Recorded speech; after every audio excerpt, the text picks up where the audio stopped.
The story opens with a young boy announcing that he is a wizard while he and a girl participate in play fighting. She acts as a monster that eats wizards, so he raises his wooden branch and hits her on the head. She yells out and asks why he actually hit her, while he explains that monsters are meant to lose against wizards. An elderly man observes the children and remarks on how lively they are this morning. The boy recognizes the man as Rabbus. He then inquires about what is needed to become a wizard, while Rabbus clarifies that one cannot simply become one by wishing for it. He describes wizards as the peak of humanity who rule from the highest social ranks, adding that they are nobles and knights who inherited the ability to use magic from their ancestors. He informs the children that they unfortunately cannot become wizards, while a nearby villager asks the elder how he could say such a thing before asking if current rumors are true. Rabbus asks for clarification on what he is referring to, and the man mentions hearing news that a monster has appeared. He confirms that the report is indeed true. He notes that a man named Rop came across it at the entrance last night and describes a creature covered in pitch-black shadows that was a leopard the size of a house. He reassures the man not to worry because the village chief went to the city to request a wizard and believes he will bring one back to subjugate the beast. The girl's mother expresses her relief at this news. She asks her daughter if she heard that and warns her not to go into the forest for now. Rabbus cautions everyone to be careful since killing a monster is almost impossible without a wizard. The villager asks if all the residents have been informed, and when he says they have, he asks if a certain person has been told as well. Rabbus asks who he is talking about. The man explains that he is referring to the shepherd on Hisarul Hill. High up on the hill, we see a shepherd named Turan. He rests while looking up at the sky and thinks about how dull his life has become. He reflects on viewing the same scenery and the same day over and over again. He wonders if he will eventually forget how to speak. Rabbus arrives and calls him a pathetic brat. He remarks that the sun hasn't even set yet and he is already slacking off, while Turan tells him to move because he is blocking the sunlight. Rabbus yells that he lacks manners and asks if he is still holding onto a grudge from a past incident. Turan asks if he is talking about the time his mother died, and the old man tried to quietly turn the sheep into shared property. Rabbus simply clears his throat in response. Turan says that if that is what he means, then yes, declaring that he is not generous enough to share his mother's inheritance and stating they are not close enough for pleasantries before telling him to leave. Rabbus shouts in frustration at the young man. Turan glares back and asks what he wants. He informs him that a monster has appeared, causing the shepherd to ask about it. Rabbus explains that it is a leopard the size of a house that Rop found. Turan admits that the situation is a serious problem, while Rabbus notices that he is not even scared despite being the most likely target.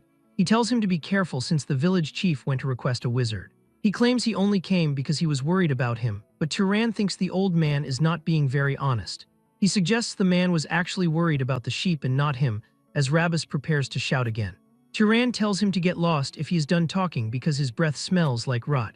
The old man walks away into the distance. Turan reflects on how monsters are beasts that wield mysterious power and magic. He considers that if humans have wizards, then beasts have monsters. He is pleased that a wizard is coming because it means he can finally see one in person. However, he wonders if a wizard summoned by a rural village chief will even be anything special. Still, he wants to see just how strong they truly are. Suddenly, his nose catches a whiff of something. Turan realizes the smell is coming from blood. He heads down into the forest and follows the scent. He says he is sure the source is in this direction. He focuses harder on the scent and walks in that direction, but suddenly he stops. He looks down and sees Rabbus torn into literal pieces on the ground. He thinks about how the man told him to be careful, yet went in first anyway, reflecting that he did not expect the blood smell to belong to Rabbus. He notes that this is not a wound an ordinary wild animal could make. He is sure that it has to be the monster. He hears something approaching as a massive paw lands on the ground and a large monster appears. Turan looks back while the monster creeps closer and he stares directly at it, realizing that the reports were true and a monster really exists. Back in the village, the boy playing wizard asks his father how strong a monster is, and if it is true that adults cannot beat it. His father says they are insanely powerful, explaining that if ordinary adults rush it, they won't even be able to collect their bones. The child asks what will happen to their village if they cannot beat it. He tells the boy not to worry because the village chief will bring a wizard to subjugate the beast. The boy asks if the wizard will lose to the monster. His father says that of course they won't lose, describing them as great beings born with the power of magic who will kill the monster with a single word. As the beast lunges at Turan, he looks at it and commands it to die. The command causes the monster to backpedal and create distance. It snarls at him as he releases an aura. He wonders if his power is not working. The monster leaps again and he tells it to stop. The creature pulls back once again. He reflects that he knew killing it would not work but wonders why it cannot even be stopped. The monster attacks, but Turan dodges the strike. The beast turns and sees him off to the side. Turan decides on a plan and reaches into his coat. He pulls out a rock and says that a shepherd should do what a shepherd does. The beast prepares another strike. He tells the stone to harden and places it in his sling, while his eyes glow gold as he tells the stone to become faster and swings the sling. He takes a step forward and tells the stone to pierce through. The stone flies with a speed that seems to break the sound barrier. The rock flies toward the beast at full speed, and it is so fast that the monster can only dodge it slightly. The stone grazes the beast while cutting its ear and flying into the air. The beast dashes towards him with its mouth open and ready for a final attack. Turan says that it is actually aiming for the head. The rock suddenly stops in the air. It twirls and smashes into the back of the monster's skull, blowing it off. He stands over the corpse and reflects that this is his first time using the move on a monster. He wonders if he should toss the carcass into some valley. He grumbles that those village bastards really put him to work. Turan is a wizard. He realized his special abilities 8 years ago while he was only 10, at which time the young boy made logs fly through the air. Excitedly telling his mother to watch the logs flying, the child called out to her and announced his ability to create fire and wind. But his mother screamed for him to stop, and he reflects that it was the first and last time she ever got angry. Asking what was wrong, he was told to come and have a chat with her. She then asked if he wanted to live with her for a long time. Turan answered that he did. She made him promise to never use this power from now on, insisting that he must never use it in front of other people. She asked if he remembered the story about the noble and the knight. Confirming his memory, he listened as she explained that magic users are called wizards regardless of their status. She noted that nobles and knights are fundamentally different. Nobles are descendants of divine beings called the Freyans who came to save humanity, while knights are descendants of nobles mixed with humans. The boy confirmed his understanding. She clarified that this is why they differentiate between ranks even among wizards. Explaining that he inherited power from his knight father, she warned of evil nobles who treat knights like slaves. She told him to remember that nobody can know he is a wizard. 8 years have passed since that day. Turan has continued to uphold that promise to his mother. He declares that the promise will not be broken. He has no desire to reveal himself as a wizard or to descend the mountain. Suddenly, someone pounds on his door and yells for him to come out. Turan opens the door and goes out to meet them. He yawns and asks if they are claiming that he killed Rabbis. The villagers grab him by the collar and shout that he is shameless. They accuse him of hurting Rabbis and throwing him out to be eaten by monsters. He silently considers why they want to frame him. He notes that the oldest man in the village died alone instead of the young men who were too scared to fight. He realizes they think this is the best way to shift the blame from themselves to him. A villager tries to punch him, but Turan dodges and thinks that magic is convenient. Headbutting the man, he reflects that a strong wish happens at the cost of mana, and as another villager charges, he whispers for him to fall over. As the man falls to the ground, Turan notes that he does not need to start a fire. He just uses his power a little bit so that it is not obvious, just enough so that they do not die. He declares that he will dominate them. The fight continues as everyone charges at him, but after some time, all of the men are defeated and lying on the ground. For 8 years, Turan has hidden the fact that he is a wizard. He tells the men they should have used that strength for the funeral of Rabbis. Asking the nearby women if they are here to fight too, they reply that they only came to see him. He tells them to take those idiots down with them. Inside his home, he reflects that it is going to be chaos in the town again. He suspects they will use this as an excuse to rip him off when he goes to trade. He decides he can simply beat them up until he gets a fair deal. He thinks he gave them a proper whooping and they should not be back. Loud knocking begins again and he calls them insane. He throws open the door and asks who it is. He finds a tall man standing there. The man apologizes and says he thought he could ask for a favor in his travels, wondering if he has disturbed him. Turan wonders if he is a traveler. He apologizes and notes that a few uninvited guests just came by moments ago. Reflecting that his mother taught him manners, he wonders if that was proper, feeling awkward since he never talked nicely to people in this town. He observes a traveler with a sword in this sleepy old town. He tells the man that if he is looking for an inn, he should look elsewhere, but the traveler's stomach rumbles loudly. Turan sighs and tells him to come in. He prepares a meal and explains that he is not well off, so they do not have much. The man calls it a feast and notes that Turan must have never met someone from outside the town. Turan says that is right. He explains he was born and raised on this hill and has lived as a shepherd all this time. He notes that it is rare for this small town to get tourists. The man looks at him and finds it interesting. Commenting that for someone who grew up as a shepherd, he is well versed in manners, the man assumes his parents taught him well. Turan explains he learned from his mother, but she died a few years ago due to an illness. The man says she raised a proud son and is surely among the gods in a palace in the heavens. He thanks the boy once again, while Turan says he just lives the way his mother taught him. He asks what brings the man all the way out here to this country town, and the man explains he was asked a favor. Turan asks what kind of favor, so the traveler says they were looking for someone to take care of a monster puma. He declares that he is a wizard. Turan realizes he must be the wizard the village elder talked about, and the man says that is right. He asks if he can ask a question now, and Turan says sure. The man explains that he senses a monster in this area, but he does not see one. He finds it weird that Turan knows about the elder and the monster yet remains calm. Nodding that if the monster went for a human, it would be him, he asks if Turan is scared. He remarks that Turan seems awfully brave for a shepherd. He asks Turan who he really is. Turan remembers asking his mother why nobody can know he is a wizard. She explained it is because of the bad nobles.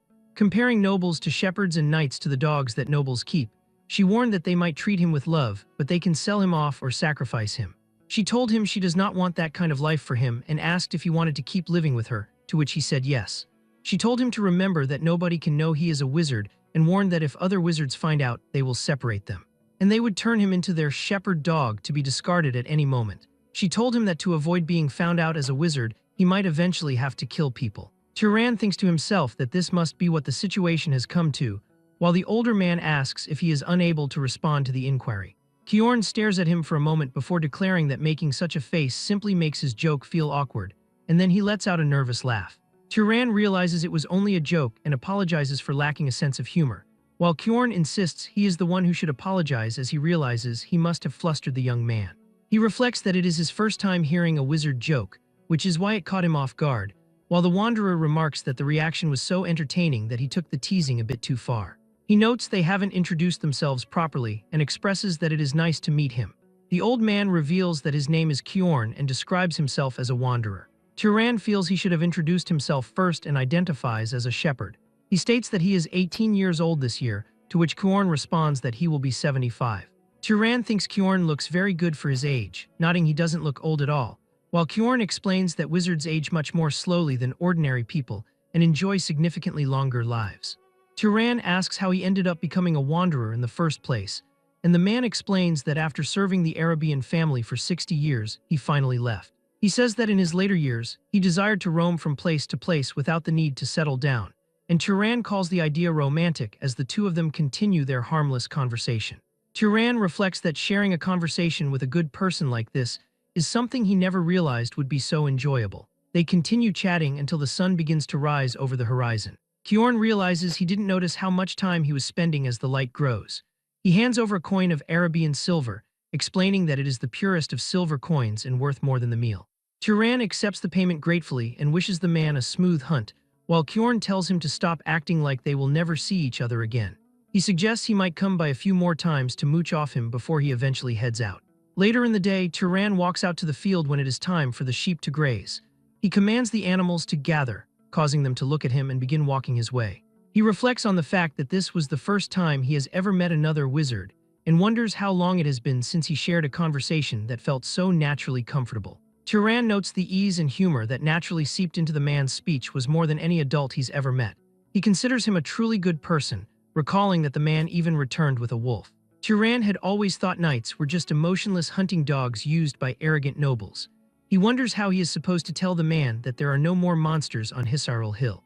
Meanwhile, Kjorn walks through the forest and notes that the surroundings feel strange. He sees traces of a battle but notes that he cannot feel a monster's presence anywhere. He looks up and discovers the rock from the sling embedded deep in a tree, wondering if the monster was already hunted and who in the world could have done it.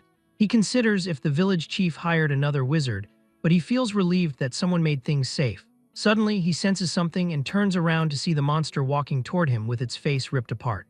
It releases a blood-curdling howl as Kjorn identifies it as a monster's wraith. He wonders who would do something like this as the monster attacks him, and he leaps backward to avoid the strike. He knows that failing to absorb or disperse mana from a dead monster's corpse turns it into a wraith, and he notes that a wizard who hunts monsters would certainly know this fundamental fact. Leaping high into the air, he concludes that the person who killed the beast was definitely a wizard, and he asks why they would leave it to become a wraith or if they were simply ignorant of the outcome. He reasons that a novice knight who doesn't know the basics could never have killed a monster like this. He wonders if they had some other intention, but decides that either way, he must destroy it. Drawing back a bow made of sheer lightning, he launches a magical arrow forward. The magic simply disperses as soon as it comes into contact with the monster's body. Kjorn asks if the monster's mana is vastly stronger than his. Suddenly, the monster disappears into the ground. He wonders if it is trying to counter magic with magic and wonders where it has gone. The creature begins to appear from his own shadow and looms over him. It swings down and strikes his arm, causing blood to fly from the impact. Kjorn realizes this is not a level a mere knight can contend with in battle, nodding that one would need to be at least a lower-ranked noble to have any chance. The monster sends Kjorn backward as he reflects on running into a wraith of this caliber in a remote village, and he thinks that you really never know what life will throw at you. The beast continues to change its shape into an even more grotesque and horrific form. Kjorn believes this is as far as he goes but refuses to die obediently. He vows that even if he dies, he will take the monster down with him. He plans to concentrate all of his mana into his hand for a final effort and stab the creature directly the moment it lunges at him. As the monster and Kjorn charge at each other, something shining comes flying out of the jungle. It was a rock that hit the monster hard. Kjorn is baffled as he watches the creature fall on the ground. Turan approaches and asks if Kjorn is all right. Kjorn remarks that the shepherd's joke is quite startling too, but he is just surprised to see him. He realizes the boy is a wizard and asks why he didn't tell him the truth. Turan remains silent, so Kjorn decides to change the question and asks why he helped him, nodding that the boy could have just walked away and let him die. Turan says it is simple as he recalls the night Kjorn brought him a dead wolf. He remembers asking why the man went so far for a simple favor, while Kjorn wonders what he is talking about as Turan continues. He notes that with his skills, the man could earn a lot more money more comfortably. Kjorn calls the villagers pitiful people, and Turan asks in what way he means that.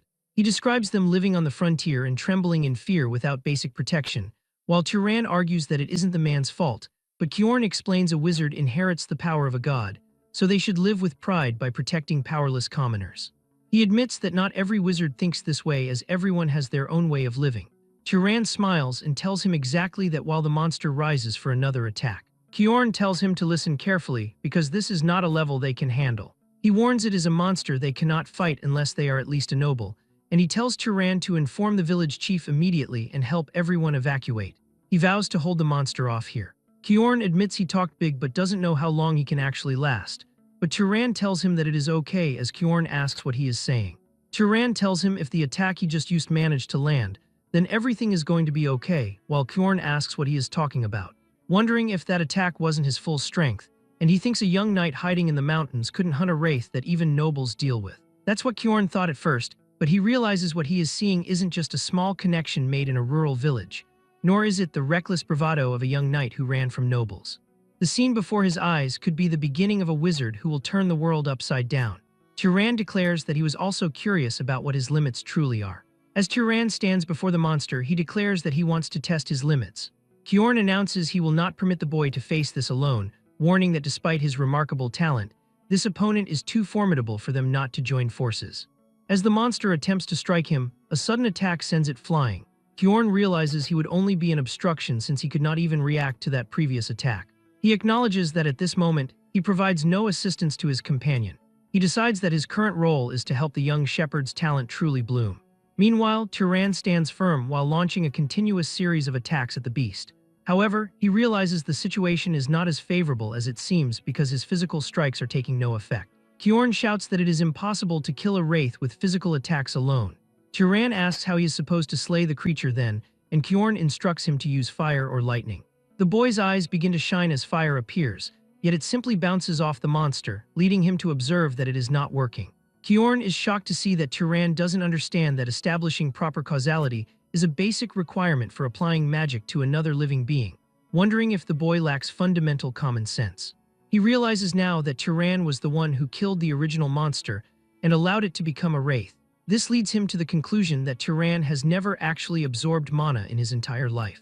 He tells Turan not to simply light a fire but to create the flame and then shoot it at the target, yet he remains stunned by just how strong the boy is already. Turan catches his balance and begins to imbue the fire into his hand.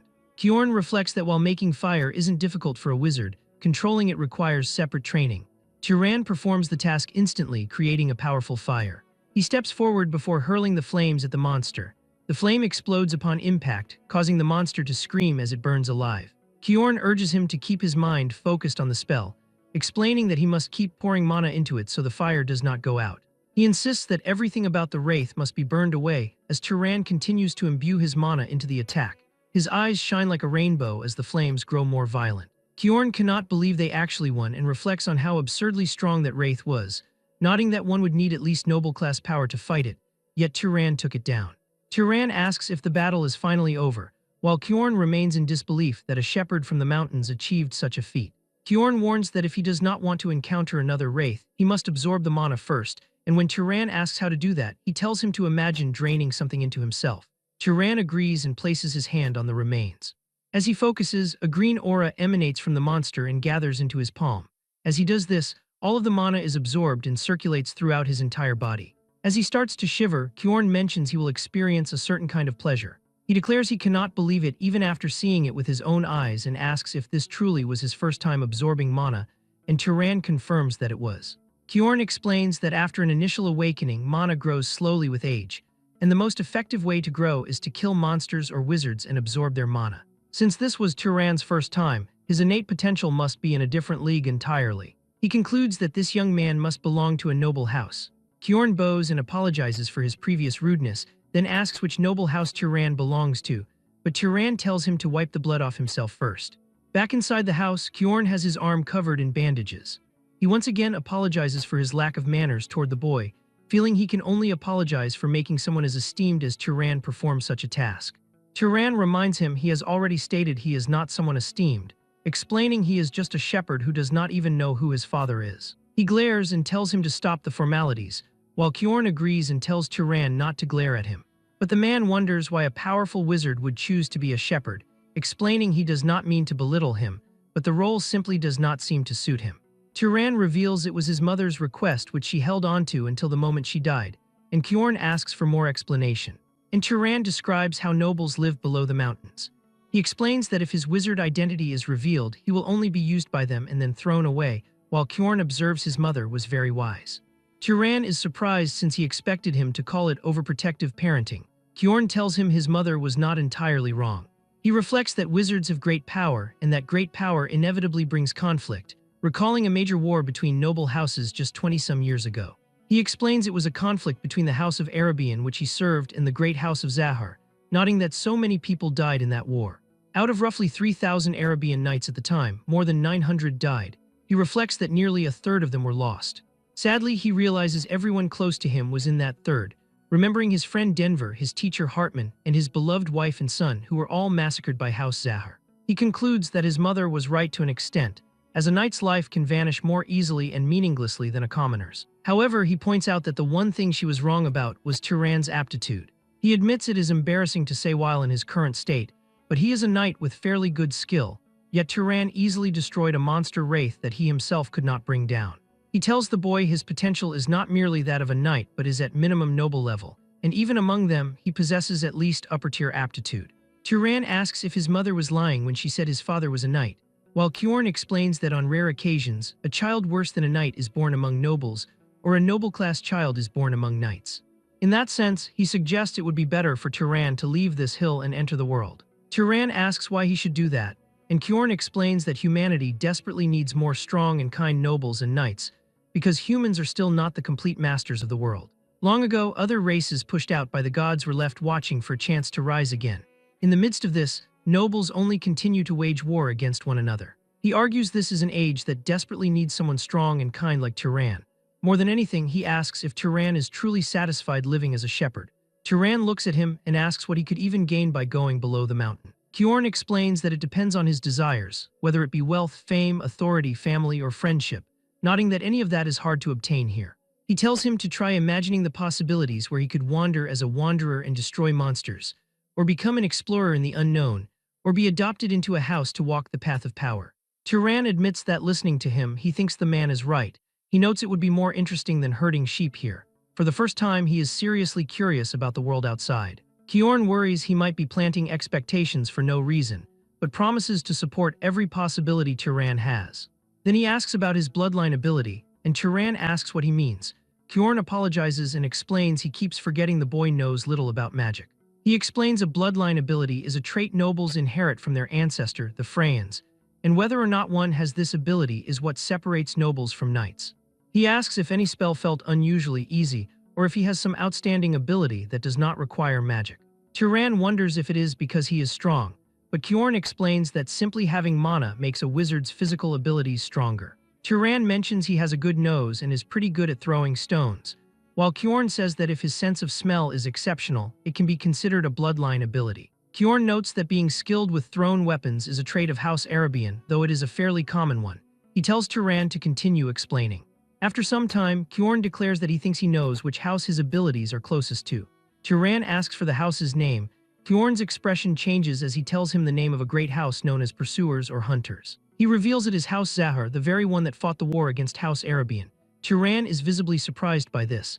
As Turan hears the name House Zahar, he becomes visibly worried. He looks at Kyorn with a sad expression since he shares a bloodline with the man's enemies. He considers the idea of apologizing, but notes that these relatives are practically strangers he has never encountered. Kyorn tells him not to maintain such a worried expression, noting that Turan did not participate in that war, and declaring that it is a situation for adults. He says that the fighting will never cease if they attempt to wash blood with blood. Turan asks if he possesses any regrets, causing Kyorn to inquire what he is referring to. The shepherd explains he is talking about the suggestion to descend the hill. Kyorn tells him that pursuing power after leaving the mountain will inevitably lead him to join House Zahar, noting that the young man has outstanding abilities, but declaring that he trusts his character. Turan asks what he means by that, so the man explains he is referring to the goodness within him, pointing out that he saved him while revealing an identity he has hidden for his entire life, and considering the idea that if someone like him joined House Zahar and achieved a high position, perhaps it could stop such a terrible war from occurring again. Kyorn says there is no need to think about the matter too seriously.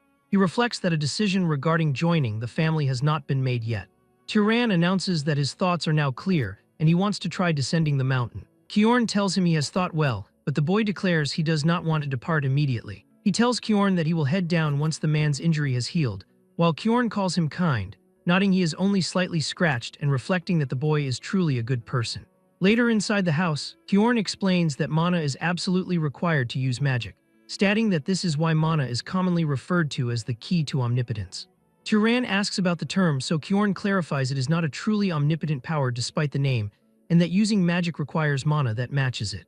The boy asks what the standard for matching mana is, so Kyorn declares he will explain that immediately. He says the difficulty of magic is largely determined by 3 factors, listing them as bloodline, affinity, and causality. He explains that bloodline is determined by the specific lineage one is born into, which applies to most nobles who are not knights.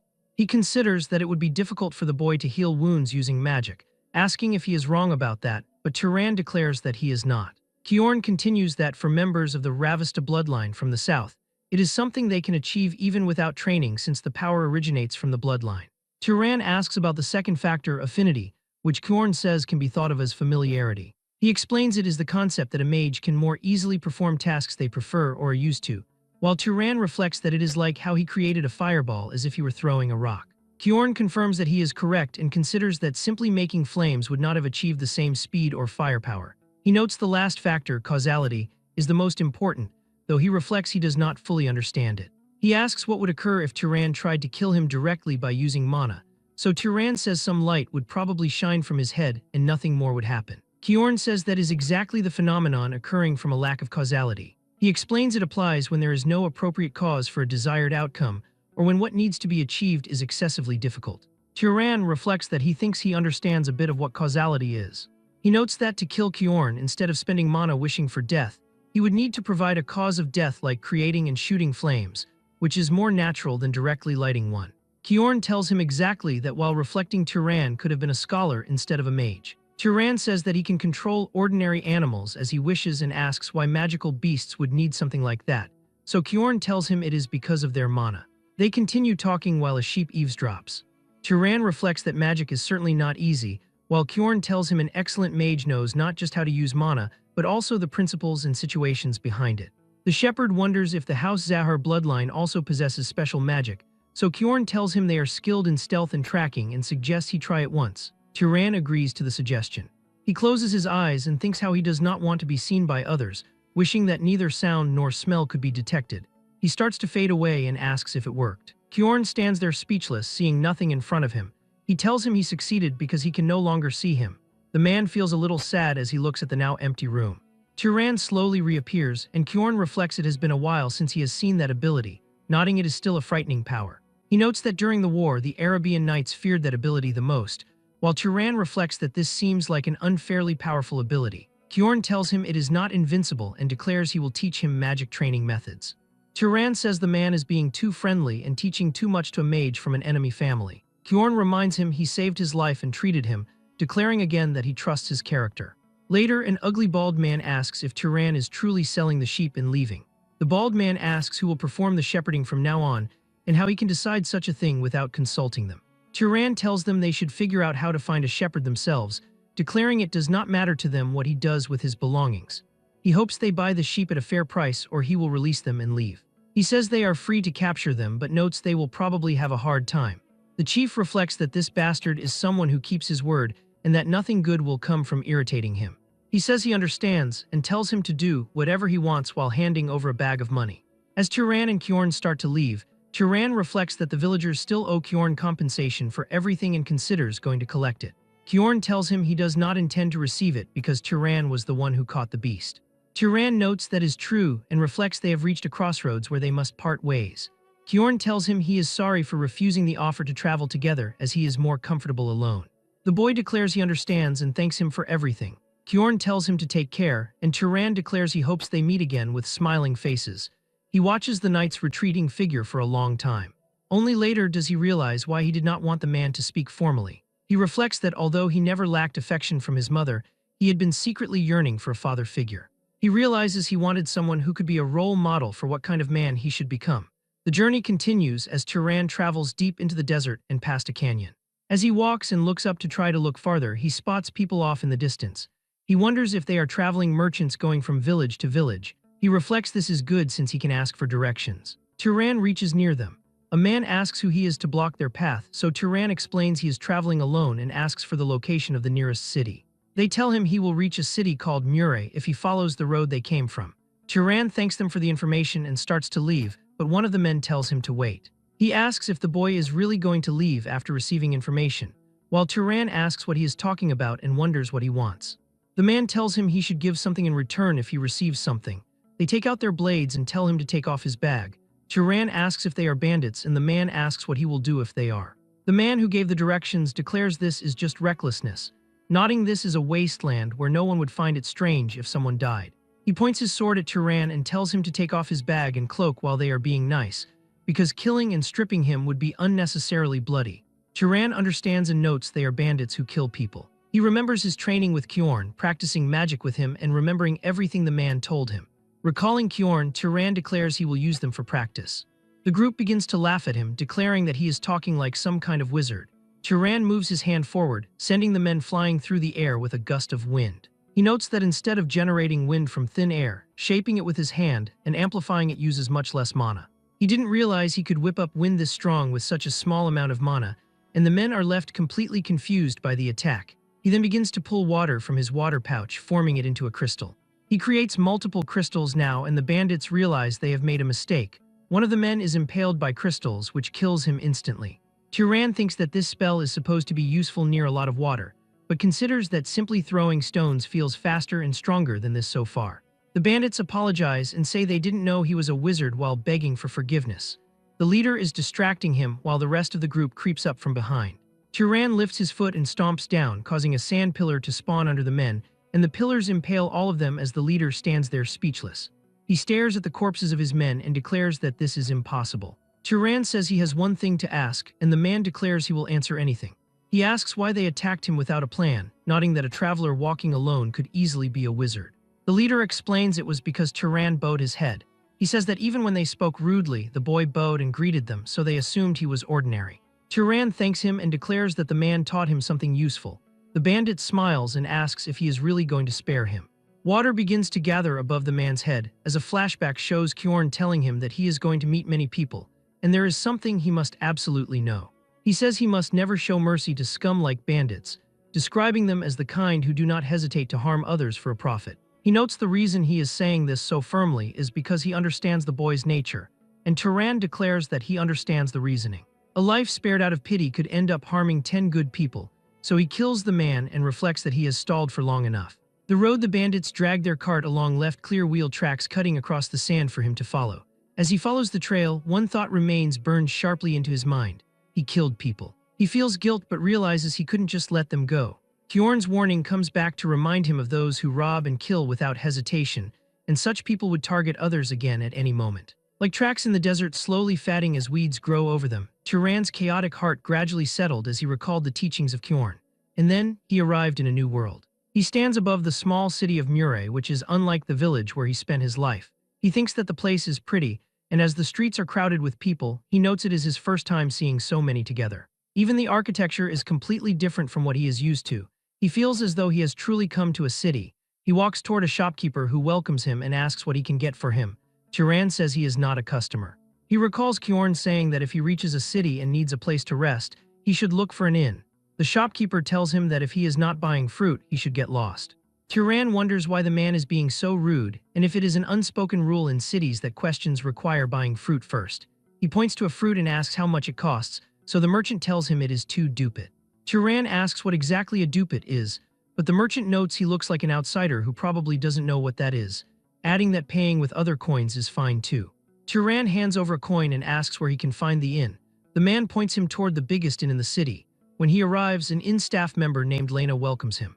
She tells him that he is a handsome guest, and he asks how much a night costs, and she says it is 16 ducat. He declares that he will stay, but adds that he has one more question. He asks if there is a monster nearby with a bounty on its head, but Lena is surprised that he is asking about a monster. He thinks about needing to kill monsters to absorb their mana, and recalls Kjorn saying that hunting monsters would earn money as well. He asks why she is not answering his question. Lena declares that there is no such thing as free in this world. She eventually has him buy a drink and tells him to go to City Hall. He asks what that place is. She asks if he really doesn't know and declares he must be from the countryside. She explains that city halls are where various public affairs are handled, and the officials working there are employed by the city's lord. She adds it is probably closed since the sun is already down, but suggests going there tomorrow if he wants to find a monster bounty.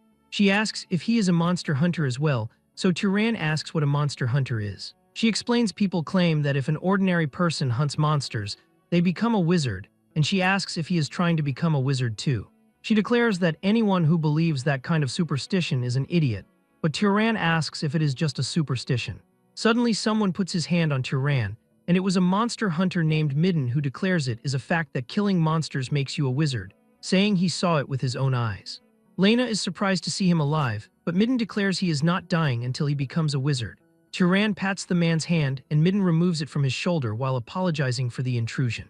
Turan says he wants to hear more about what was just said, and Midden asks if he refers to the part about becoming a wizard by killing monsters.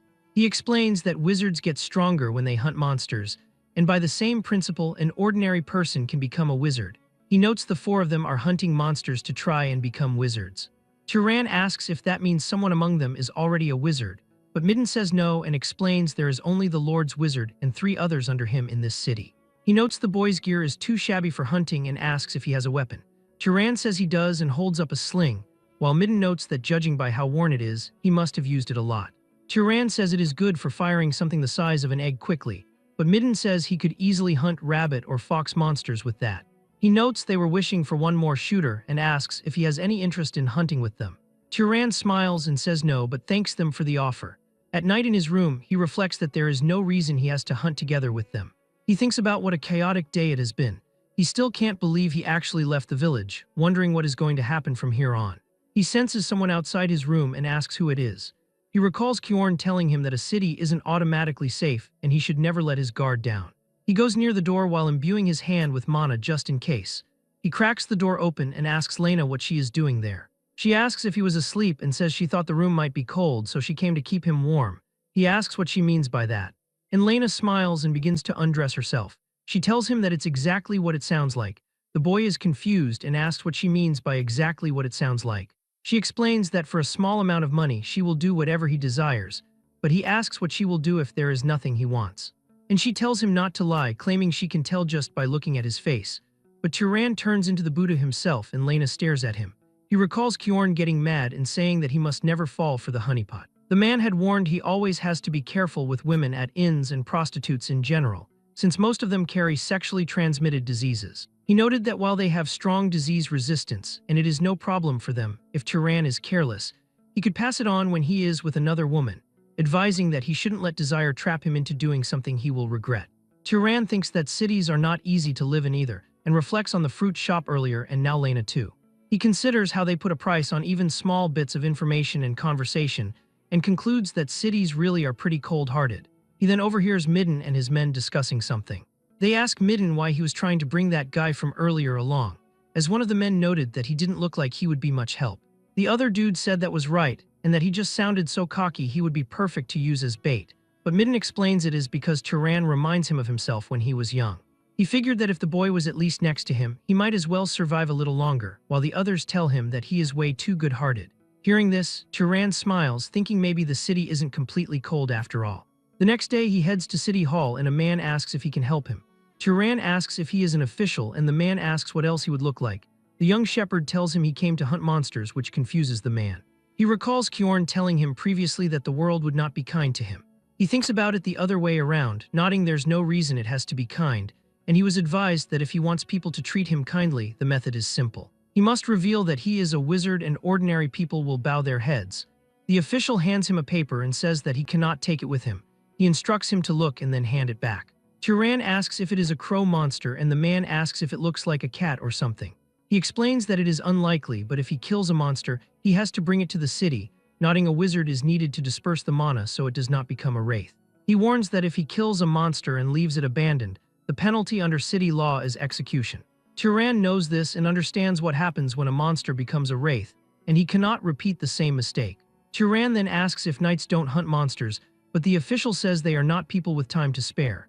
He explains a knight's job is to maintain public order in the city. He notes that hunting monsters outside the city is something for thugs like him to handle, and as Turan leaves, the official comments that another corpse is going to pile up outside the city. But later, he comes with a dead monster with a giant hole in its chest.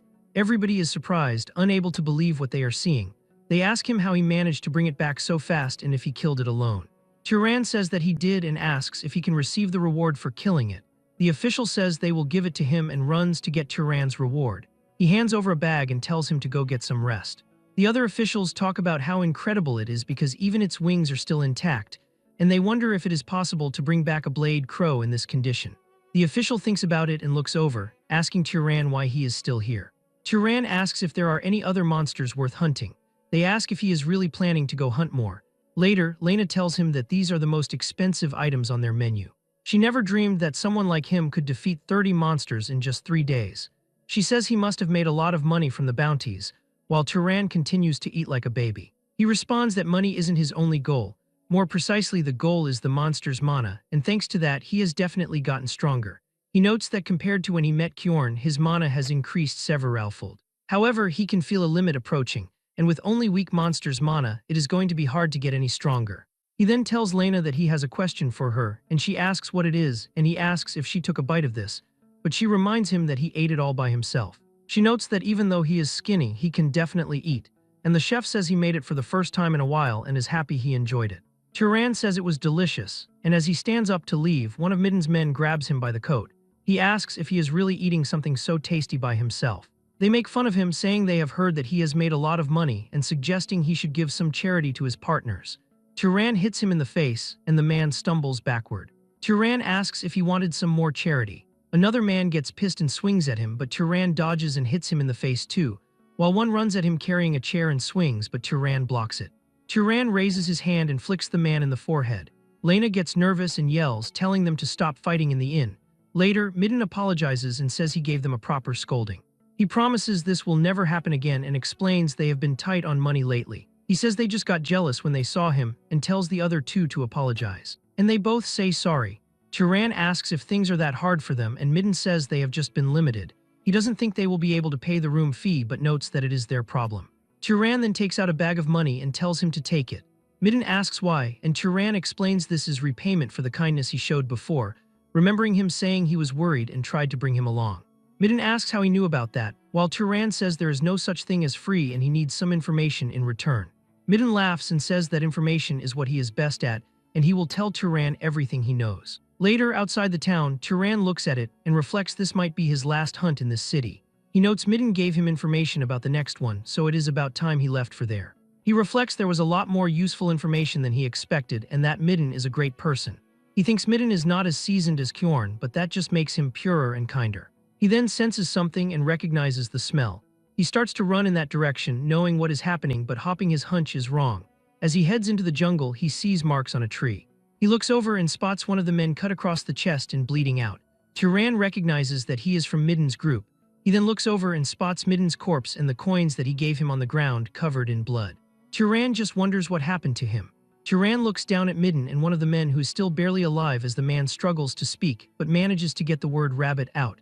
Turan is confused and asks a rabbit. But the dying man is finally able to say it's a rabbit monster.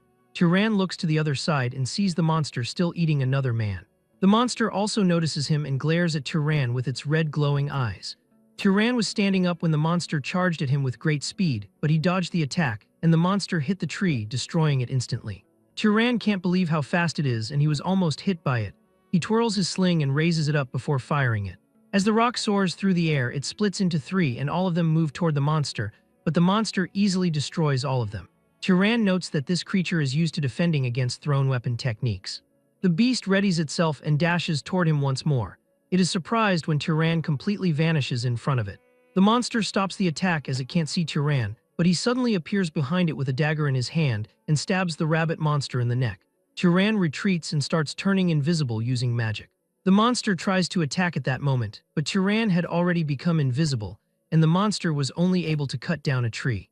The rabbit monster becomes mad and starts cutting every tree he can see. After some time, it comes to a stop as it becomes exhausted and screams loudly. As the monster loses more blood, it finally dies and falls on the ground, as Turan was able to successfully rage bait it to death. He then undoes his invisibility and approaches the monster's corpse. He stretches his hand out toward the beast and begins to absorb its mana. He notices that the amount of mana he is getting now is different, reflecting that it is more than the leopard monster he encountered the first time. The man who is still barely alive can't believe that Turan is a wizard. Turan confirms that he is, and the man asks why he is hiding his identity. But Turan asks if any of the four of them have belongings he can pass on to their families, and the guy begins crying, saying that he doesn't have a family as he looks at Midden full of regret. Turan remembers Midden telling him about a great city nearby called Orem, which has a place called a library. Turan asks what a library is, and Midden explains it has thousands of books. He then tells Turan that at the moment he said the word books, he looked fully interested, so Turan asks if he really did, and Midden explains that he heard not just anyone can enter the library. Turan asks how he is meant to get in then, and Midden tells him that apparently only wizards are allowed inside. Turan says he understands and that he has decided. Midden asks what he is talking about, and Turan declares he is going to that great city he mentioned. Now Turan stands over their graves after having buried them. He wishes them happiness there and walks away. Sometime later, Turan is standing in line. He is almost embarrassed that he was shocked by the small city of Mure. Now that he is standing before the great city Orem, he can tell how big of a city this is based on the scale alone. He did not think that there would be this many people trying to enter the city. He sees the guards and wonders if they are scanning for criminals. As expected of a great city, it has a more established system. The guards tell him to stop, and Turan asks what is wrong. They inform him that he cannot be allowed to enter because his clothes are absolutely filthy, telling him he should dust himself off at least. Later, he gets into the city and stands before a massive tower. He reflects that this must be the library that Midden talked about. He thinks it is overwhelming and must have been built with magic. He walks up to the entrance and says that he is trying to enter. The guards tell him that only wizards are allowed to enter. He tells them that he is a wizard, but one of the guards gets pissed, asking if the boy wants to die for impersonating a wizard. He declares there is no way a kid like him could be a wizard. But the guard tries to imbue his hand with mana as Turan recalls Kjorn's words, who had told him that wizards can recognize each other by sensing the other's mana and can tell whether someone is stronger than them. Turan decides to use this to his advantage and releases a massive amount of mana. The guard gets scared from sensing the power and falls onto the floor. He realizes that this is no ordinary wizard and is at least of noble class or higher. He screams his name and declares he is Kenya, a knight of House Voltas, and wonders which house Turan is from.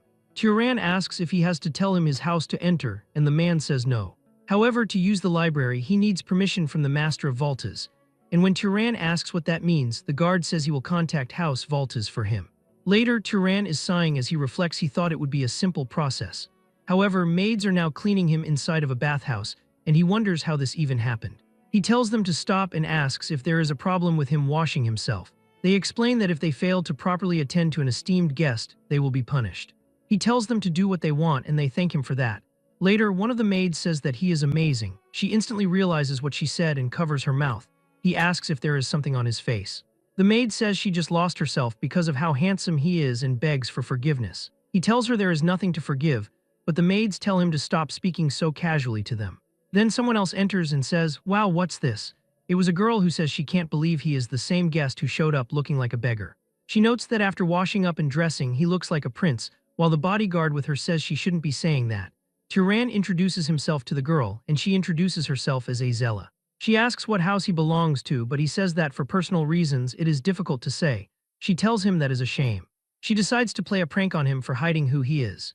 She begins to release her mana, which spreads throughout the room, thinking that he needs to show her what his mana looks like. Turan feels the crushing weight of Azella's mana slamming into him with intense force. But after a moment, he also releases his own mana, their auras clashing with each other while the surroundings tremble under the pressure. A guard rushes in front of the maids, putting himself between them and the spreading pressure. After a few moments, Turan retracts his mana, and Azella stops as well, finishing her test with a surprised wow. She looks at her hands, which are now trembling, and laughs. She then looks at Turan and asks if he wants to marry her. He is completely stunned, his thoughts wiped clean for a moment. Azella notices his frozen face and teases him for reacting that way, assuring him that it was just a joke.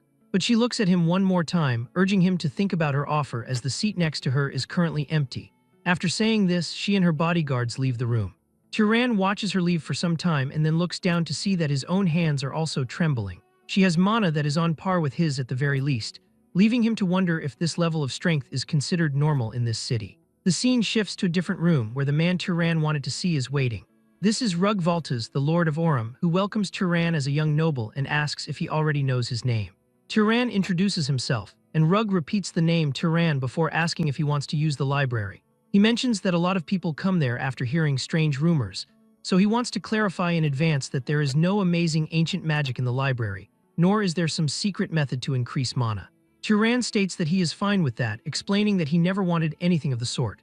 Rug studies him for a moment and then allows it, nodding that there is nothing inside that counts as confidential information related to his house anyway. Since it has gotten late, he suggests that Turan rest and come back tomorrow, asking if that is acceptable, to which Turan declares he won't forget this kindness. The next day at the entrance, the guards check Turan and confirm his entry pass, welcoming him as an esteemed guest into the Sky Library. Turan pushes the doors open and steps inside. He looks up and sees the library climbing upward in a spiral that looks like it never ends. He finally realizes what the library truly is. Then a voice comes from nearby, greeting him by name. He turns to find a young girl standing there, who introduces herself as the librarian and states that, by order of the Lord, she will explain the simple rules for using this place. Turan stares at her, surprised to see that a little kid is the librarian. She raises a finger and explains that the first rule is he must compensate them if he damages anything. The second rule is he cannot take any books out. And finally, she will be watching him the whole time he is using the library. Turan asks if she could stand a little farther away while he reads because he feels uncomfortable. He asks if, as a librarian, she has read the books there too. She says yes and tells him that if he needs something, finding it for him is what she does best. She asks what he wants to read, offering options like romance or history or even something erotic since he is young, which makes Turan just look at her in surprise. Turan declares he wants to learn basic common sense about the world, and this time it is the librarian who looks surprised. She reacts quickly, moving with surprising speed as she gathers a heavy stack of books and drops them in front of him. She notes that many of the books are hundreds of years old and won't suit his needs, but she guides him toward a section that might help a little. Turan thanks her and she tells him he is welcome. He picks up one of the books and reflects on what a book actually is. Then he opens it carefully and starts reading, his expression changing as he thinks about how amazing these books are. Turan repeats this same routine every day, reading in the library.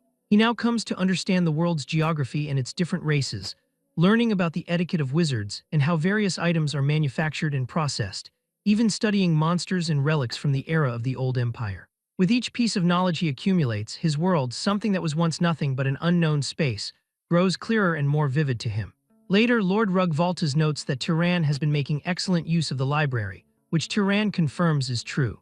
The Lord then states that, separate from treating him as a noble, allowing him to use the library was an act of goodwill, and he declares he would like to receive payment for that goodwill.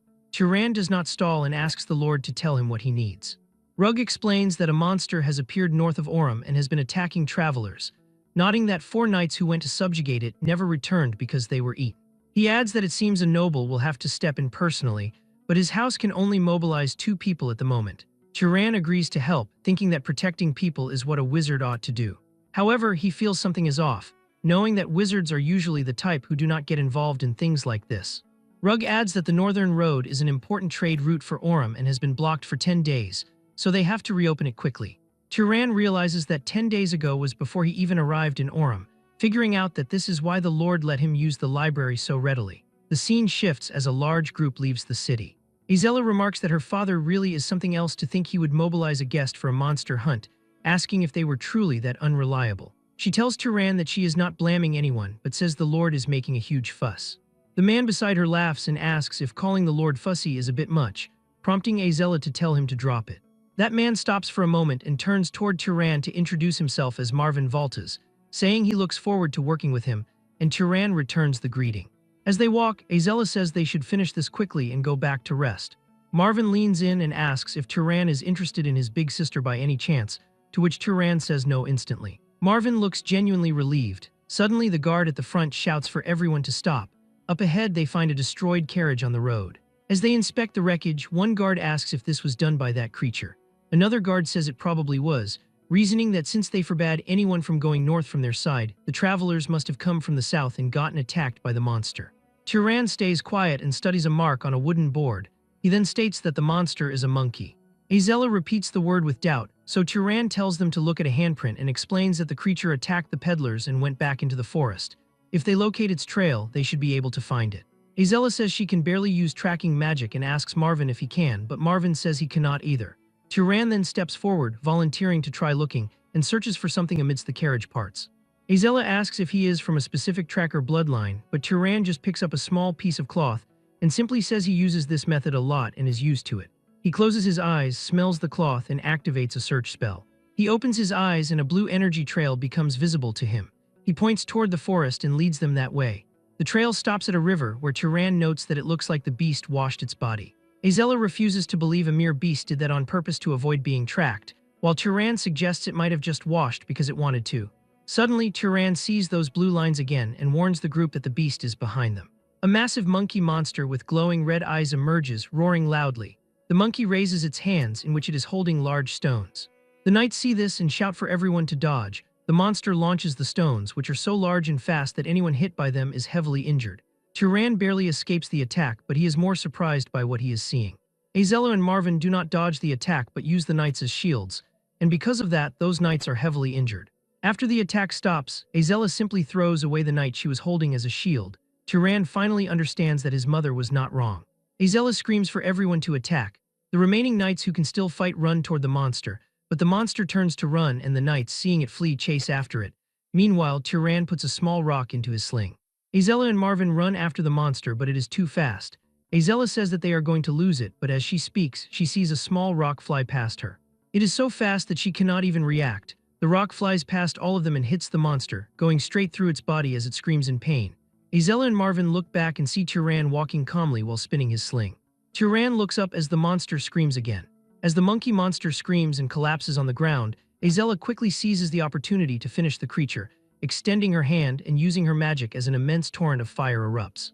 This fire takes the form of a dragon and moves toward the monster, but the creature can only stare at the flames because it is heavily injured by Turan's attack and cannot move. As the fire hits, it creates a massive explosion, completely obliterating the monster. Turan watches the flames and realizes that he is witnessing the bloodline ability of House Valta's pyromaniacs. The knights can finally breathe in peace now that the threat is gone. Azella looks at Turan, admitting that she got chills for a second while his rock was flying toward them. Marvin asks if his sister got scared. Azella tells him to shut up and declares that he is the one who screamed like a little girl, to which Marvin asks in disbelief when he ever did such a thing. Meanwhile, the knights are busy checking the wounded. Several men have broken arms, but one veteran tells them to quit whining, pointing out that someone else had their whole arm blown off, asking if anyone has spare bandages, while another knight notes that a man's head will not stop bleeding, prompting someone to suggest trying to apply medicine to the wound. Turan looks over the scene and realizes this is a mess, remarking that they are lucky there were no casualties. It was a surprise attack by a monster, but he notes this was a fight where they could have avoided serious injuries altogether. He looks at Azella and Marvin, considering the fact that since their bodies get stronger based on their mana, these nobles should be several times tougher than the knights. Despite this, they did not hesitate to use people weaker than them as shields. Marvin notices Turan's stare and asks if something is wrong, but Turan tells him it is nothing. Azella calls Turan over. Nodding that the most important part of the battle is to absorb the monster's mana, and she welcomes him to the absorption party, to which he agrees. The three gather around the monster's remains and raise their hands. As Turan begins the process, he reflects on how the books were right. Even if multiple people absorb mana at once, the degree of enhancement does not seem to be reduced. Azella stops absorbing mana, frustrated that she has already reached her maximum and complaining about her crappy growth limit, while Marvin reaches his limit soon after. But Turan continues the absorption process naturally, prompting Azella to finally understand why her father sent him along. He possesses incredible spell proficiency and a mana capacity that rivals her own. She is amazed to think he is a noble who hasn't even reached his growth limit yet. As the sun sets, the group returns to the capital. Marvin reflects that they would have never defeated the monster without Turan, crediting him for everything from his tracking ability to the hit that knocked the beast down. Turan asks him to stop, insisting it wasn't anything spectacular. He admits he regrets noticing the monster too late and allowing it to get the first strike, as he did not expect the creature to have a search ability. Marvin asks with surprise if it really had a search ability. Turan says yes, and explains that different abilities seem to awaken depending on the monster's external traits. He points out that the monkey had unusually big hands and big eyes, which were not part of its original form, meaning it probably awakened an ability to throw things with great force and the ability to see far away or through the forest. Marvin is impressed that Turan figured all of that out so quickly, and Turan explains that he looked through a monster encyclopedia at the library earlier. Marvin calls the library a stuffy place where no one goes. Azella mentions she went there once a long time ago out of curiosity, but found the books too difficult and left before reading even half a volume. Turan suggests that the next time she goes, she should ask the librarian if there are any easy books. Azella is confused and asks if there is even someone like that in the library. This reaction leaves Turan feeling confused. Turan heads back to the library and the librarian greets him by name as he enters, making him realize he was careless. He knows that no knight or commoner would ever call a noble by their first name, as everyone in the city uses the term esteemed one. He also thinks that the way she looks does not exactly scream librarian. He asks how she knows his name. The girl looks at him in surprise and then smiles, asking if he only noticed it now. She reveals she learned it from his permit and declares that as long as it is around this library, her gaze can reach anywhere. Turan asks how he should address her, and she says she doesn't really have a name, so he can call her whatever he wants. She suggests something cute like my love, but Turan decides he will just call her librarian. She calls him stiff and notes it is awkward for him to be polite after using her for days, calling her to do this and that, though Turan declares he never did that and tells her not to come so close because it is burdensome. He asks if she is a wizard from the old empire, but she says she was never a person to begin with, explaining she is a kind of spirit and asking if it suits her. She tells him that when a soul inhabits something living, it becomes a living spirit, but when it inhabits something neither alive nor dead, it is a regular spirit. In other words, the library itself is her. This human form is just for comfortable communication based on the user's preference, and she smiles, telling him that his preferences are kind of. Turan tells her not to make stuff up, but she insists she is like a reflection in water. Turan looks at her carefully and places his hand on her belly, but it goes right through it. She asks where he is touching and says it feels weird. Turan apologizes, and she complains about how annoying it is that she cannot directly exert power on intruders. She declares that if she could, she would have punished every last bastard who took books out of the library. Turan notes it seems House Voltas does not know she exists. She explains that until now, there was no one with the qualifications to perceive her. Her creator made it so only those whose type is complete beyond a certain level could see her, and she finds it romantic that only Turan can see her. Turan asks what she means by type, and she explains it is what wizards call a bloodline. He asks if she can tell him about his own bloodline, but she suggests asking his parents, to which Turan reveals he is an orphan. The spirit licks her lips and offers to check for him, saying she only needs his consent to examine his body. Turan asks what she means by that.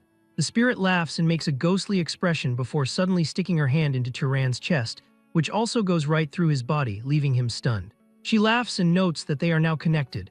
Turan tells her not to say weird things but realizes it doesn't hurt. She reveals that while there are a few small bits, the big chunks are the pursuer and hunter bloodlines, asking if that is a trait of House Zahar, and he says yes. However, she notes that there is one more bloodline and says that Turan is mixed. Turan asks what she means by mixed, and she explains he is the result of two people from different bloodlines, though she doesn't know what the other one is because it is still locked. She says a locked bloodline isn't that rare in bloodline combinations, and that it will open naturally as he grows stronger. Turan reflects on his mother, thinking she was far too polite and educated to be a commoner, making him wonder if she was a descendant of some noble with a bloodline so diluted it couldn't hold knight-level mana. He tells the spirit he understands and thanks her, prompting her to tell him to stay one more month if he is truly grateful. From then on, Turan does not read alone. He asks the spirit about the contents of the books and requests explanations, asking if there are really that many invisible substances in the world. The librarian shares knowledge from books that were plundered and vanished thousands of years ago, teaching him that if he makes water float and looks through it, he will be able to see it directly. Turan finds these lessons on the laws of nature to be a treasure beyond measure. He learns that diseases arise from microorganisms and that the decay of living things is caused by the feeding of germs. He also grasps basic principles like the refraction of light, the generation of heat through friction, and the process of how living things get injured and how they heal. Turan decides to experiment with decay. He touches an apple before him and it quickly turns rotten. The librarian asks how his progress is, and Turan calls it incredible. While existing magic can achieve this effect, understanding the scientific principle allows him to consume far less mana. He realizes that simply changing the way he perceives the world has raised his skill as a wizard. He asks if powerful houses are monopolizing knowledge like this, nodding that if every wizard knew it, they would lose their competitive edge. The librarian notes that people's level of knowledge keeps dropping over time and says she now understands why. Turan eventually declares it is time for him to leave. He says that the owner of this place has been openly giving him hints to go. The librarian's spirit begs him to take her with him and tries to hug him, but she passes right through his body and hits the floor. Turan asks if she can even leave the place and she admits she cannot. She begs him to stay, promising to take good care of him, but Turan gently says he will pass. She huffs that he is never going to say he will stay. She encourages him to look around the land for the god's legacy, suggesting there might be spirits out there who know even more than she does. Turan promises to visit from time to time. She tells him to come if he wants to or not, though she is clearly sad to see him go. Turan smiles and says that there are still many books he has yet to read. He finally leaves the city, following a continental map he got from the library. House Zahar's base is in the Enroll Desert, east of Orem. He decides to head toward Zahar to find clues about his parents. As Turan walks, he notes that there is no need to rush. If the clues were going to disappear, they would have vanished sometime over the last 18 years, and if they are still there, arriving a little later will not make them vanish now. He continues to train, kill monsters, and absorb their mana. As he travels through the woods, he suddenly hears a horse neighing. He wonders what is happening and spots a majestic horse with a saddle. Turan realizes that the horse is not attacking the man lying on the ground, but is actually protecting him from attackers. One attacker calls it a demon and asks what kind of pet monster could be that strong. Turan watches closely, wondering if the horse is actually the one being targeted. Suddenly, Turan realizes who the attackers are. They are two dark elves, and one tells the other to try and create an opening somehow, to which the second elf replies that it is easier said than done. One dark elf uses magic as a purple energy spreads out, and monsters start to rise from the ground. Turan realizes this is the dark elf necromancy he read about in a book. He wonders if he should help but hesitates, thinking the man lying there might have been the one who attacked the dark elves first. His eyes widen in shock as he sees one of the dark elves eating a human arm. The first elf asks whose hand that is and tells the other to give her one too, but the second one tells her to eat her own, as she must have already taken some for herself. Turan realizes with disgust that they are cannibals. He activates his stealth magic and becomes invisible while the female dark elf remarks that the men she killed are too hairy. And as the male elf takes his final meal, he is killed by Turan's attack in an instant. The strike is so fast that the female elf cannot even react. The monsters summoned by the now-dead elf vanish. Seeing this, the female elf panics and tells her monsters to gather and protect her, and the beasts immediately surround her. Turan attacks with a rock, but a monster blocks the projectile with its horn. The elf shouts, demanding to know who is there and ordering them to come out, as a buffalo monster charges in his direction and destroys the trees. The elf realizes her attacker is using stealth and declares they will see if he can still hide after this. As she summons a wolf monster, it releases a glowing orange aura that spreads through the area and detects Turan. Turan's magic fades away and he starts becoming visible. The elf also notices him and shouts that she has found the demon. She commands her monsters to kill him and they charge at him. Turan rubs his hands together and creates fire. He releases an explosion of flames at the monsters, which knocks out the wolf monster, but the buffalo remains unharmed. It rushes toward him, and Turan barely dodges the attack, falling to the ground. Turan realizes they are incredibly fast and thinks it is a good thing he took one of the elves out beforehand. Suddenly, Turan feels a sharp pain and looks down to see the wolf monster biting his leg. Turan kicks the beast away and stands up, but as he tries to look for the other monster, the buffalo runs toward him at full speed and sends him flying into a tree. Turan coughs up blood and falls to the ground as he is surrounded by the monsters and the elf. The dark elf laughs and says it serves him right, asking how he dared to kill Kel, and she declares she will make Turan beg to die. However, the horse suddenly strikes the dark elf in the head. The elf's head is crushed, and she screams as the horse continues to trample and kick her. The elf's beasts look back and start attacking the horse, saving the dark elf. The dark elf notes what a humiliation this is and vows to kill Turan, but Turan releases another attack, and this time it connects, blasting off the dark elf's head and killing her instantly. As her body falls to the ground, her summoned monsters also vanish. Turan is completely exhausted and collapses to the ground. He realizes that the fight took a lot out of him. The horse approaches and nuzzles Turan's head. Turan thanks the horse. Later that night, the unconscious man, a blonde-haired youth, wakes up by a campfire. He groans and then jumps up in surprise. He sees Turan sitting across the fire. Turan tells him he is finally awake. The boy asks who Turan is, and Turan explains that he saw him being attacked by dark elves and intervened to save him. The horse approaches the youth and the boy pets it, calling her Tilly. Turan remarks that Tilly is a good horse, nodding that not only did she understand she had to protect her master, but she even knew she needed to move him to a safer place.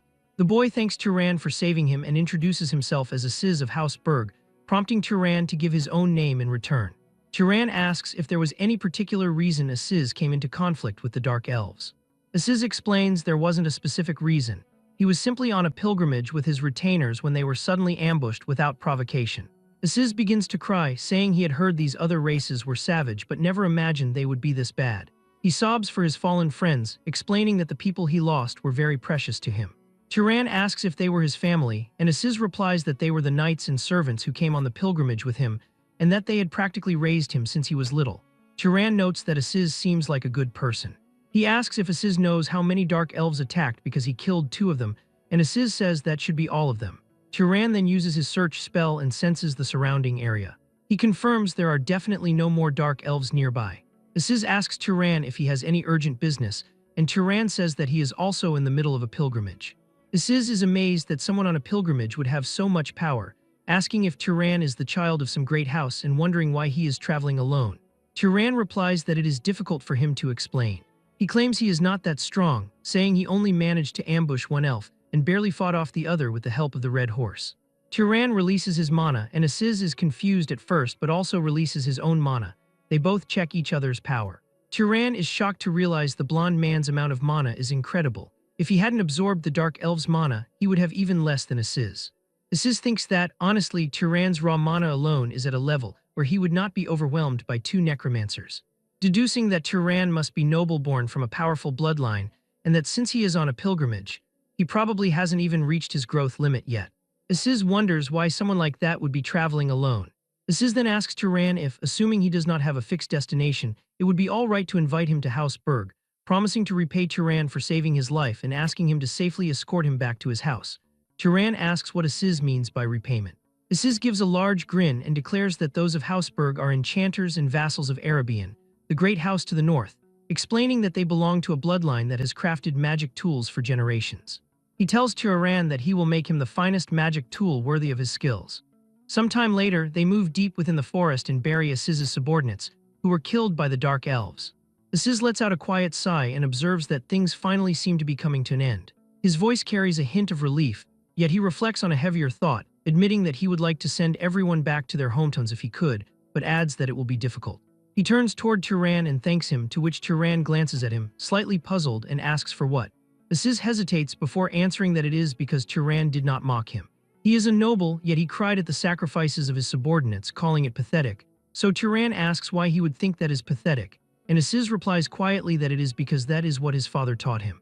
Those who fall in a righteous battle shall dwell in the heavenly palace with the gods, as he was taught that to grieve for them would be weak, and that a true noble must move forward, standing upon that sacrifice.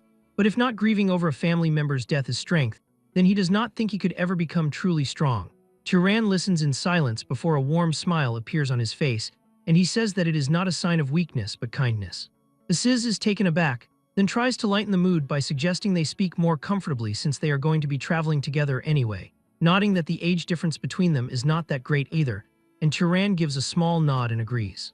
Aziz smiles and raises his hand, announcing that he looks forward to working with him as a friend. Turan stands still for a moment, repeating the word friend to himself. He reaches out and holds his hand, telling Aziz that he looks forward to that as well. After some time, Aziz suggests they rest before continuing, so they stop nearby, where Turan points to a box on the ground and asks what it is. Aziz opens the box, which is full of food and wine, identifying it as a cold storage chest, and explaining that he kept several things in it from the last time they were in the city. Turan wonders if the inside is always cold, so Aziz confirms that it is and explains that thanks to it, most foods can be stored for about a week without issue, adding that cold food can be reheated before showing off other tools. He notes that if you press a button on one tool, water comes out, mentions another magic tool that creates shelter from gathered wood, and a third that sounds an alarm when someone approaches. Aziz suddenly looks excited and gestures to his own clothes, explaining that what he is wearing is a magic tool with a self-cleaning function. Turan observes that magic tools are not common items and declares that it is impressive.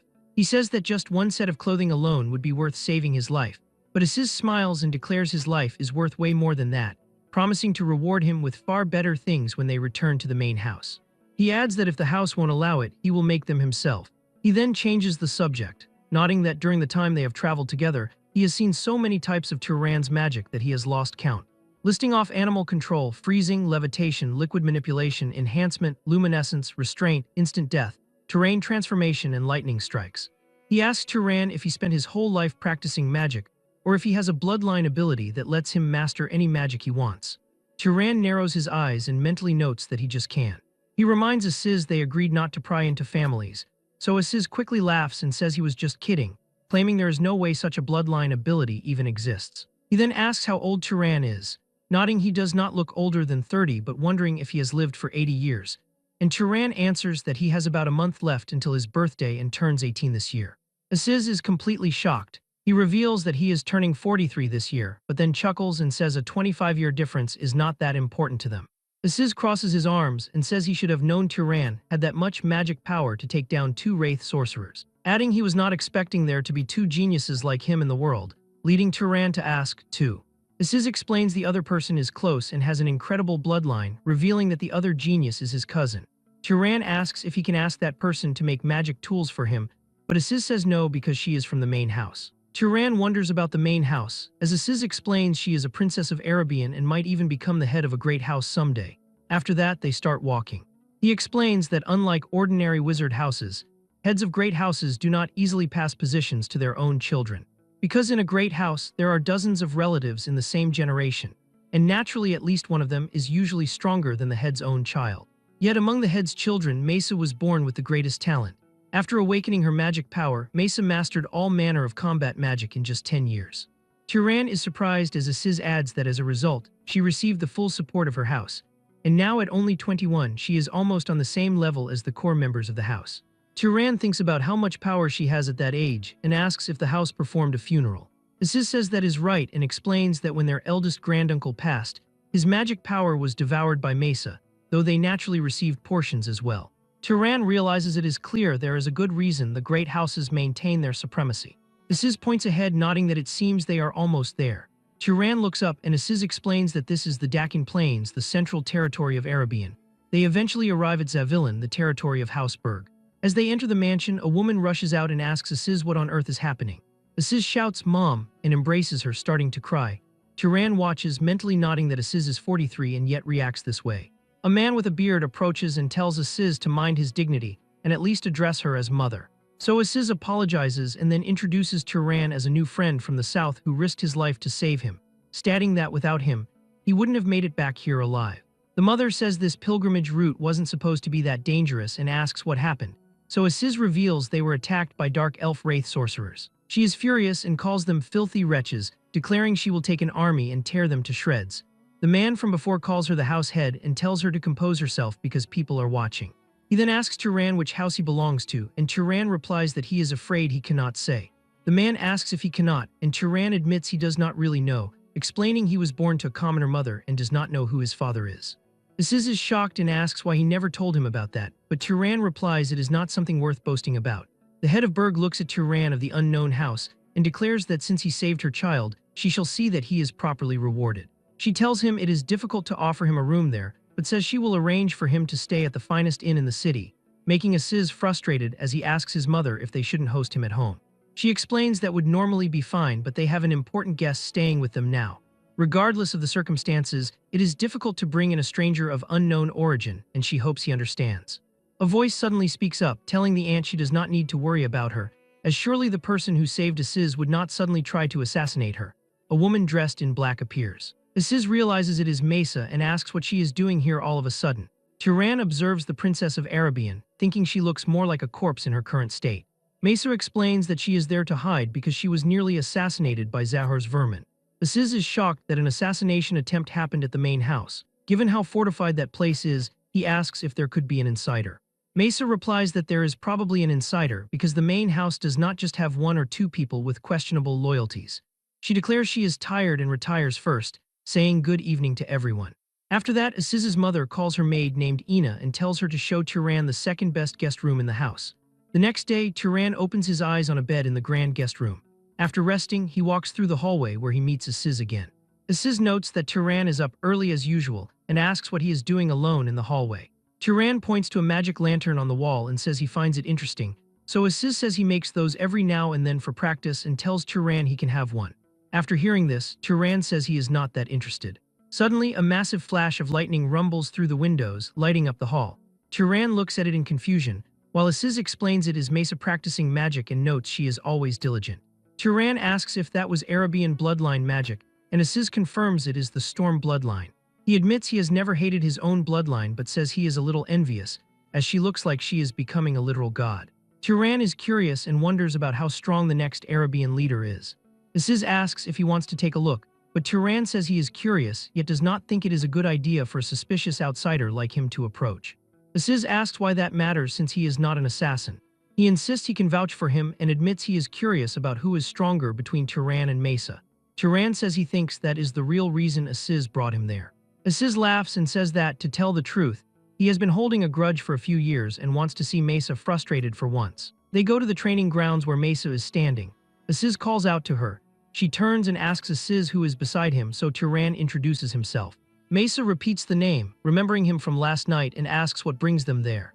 Aziz says they saw her practicing magic, so they thought they would join in just like they did in the past.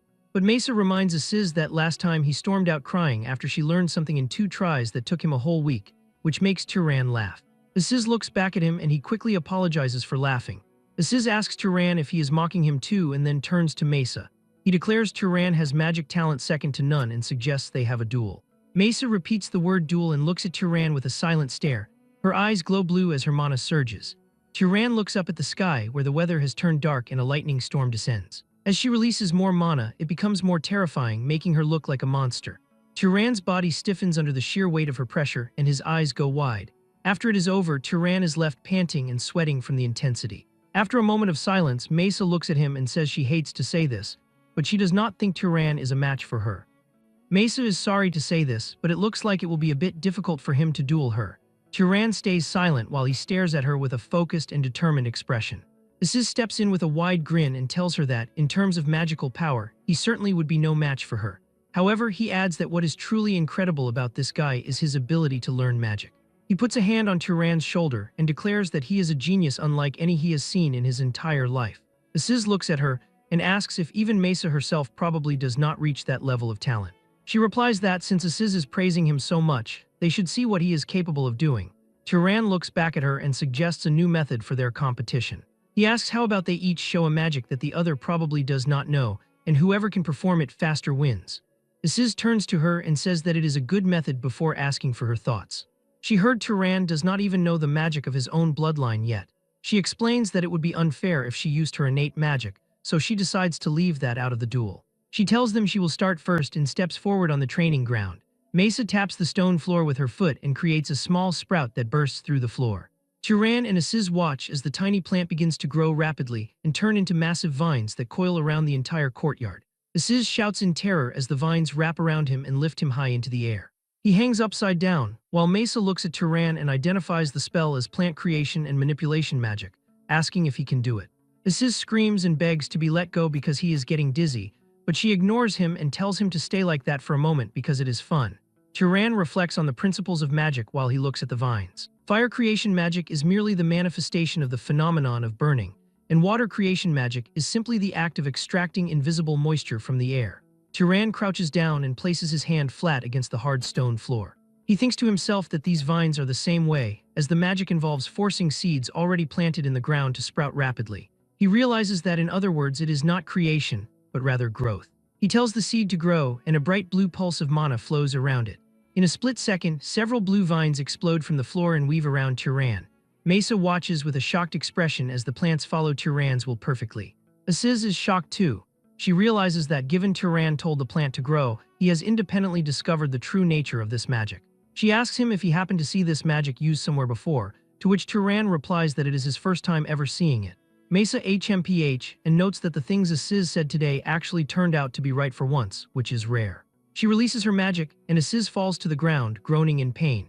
She stands firm and tells Turan that now it is his turn to propose the challenge to her. Turan thinks to himself that using the Zahar's bloodline magic would be suicidal here. Suddenly, he remembers something and he reaches his hand out toward the tall grass. From the grass, a small rat appears and runs toward him. She watches it and asks with doubt if it is just animal control magic and if this is the best he can do. He catches a small rat and holds it tightly in his hand. He tells her it is hardly that and explains that this little guy here is just the ingredient for his magic. He uses his magic, he grips the rat as blue energy begins to pulse around the animal's struggling body. Its life force is drained and its body withers away. The rat turns into a dried husk within Turan's hand. He holds out the dead animal and declares that he is done with his magic. She looks on with a serious face before announcing that now it is her turn. She gestures with her finger and a second rat runs toward her. She grabs it and tries to use the same magic Turan used, but nothing happens to the rat. She closes her eyes and concentrates as she realizes this is not ordinary magic and wonders how he did that anyway. Aziz looks at the scene and asks why Turan would use that kind of disgusting magic. Turan admits that it was just the first thing that came to mind when he was asked. He looks at her and wonders if even a great family like the Arabian house does not know this principle well. Aziz tells her that it seems it is not working and suggests they just give the victory to Turan. Mesa tells him to shut up and asks him if he thinks she cannot do this. When using magic, the causality factor is an extremely complex element.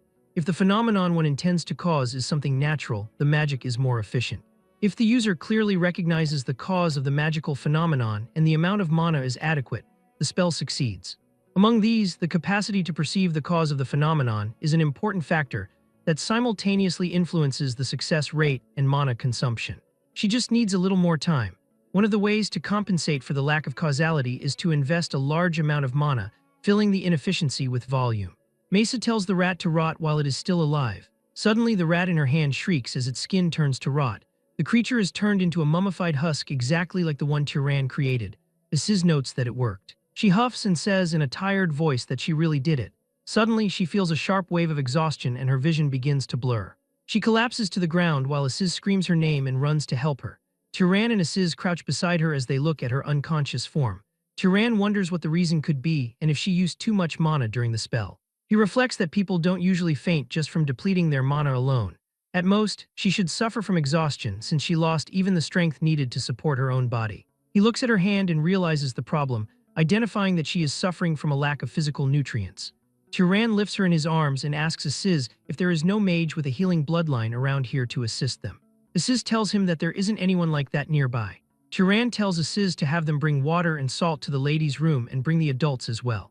As he carries her, he realizes that she is so light that he almost confuses her for a lamb rather than a person.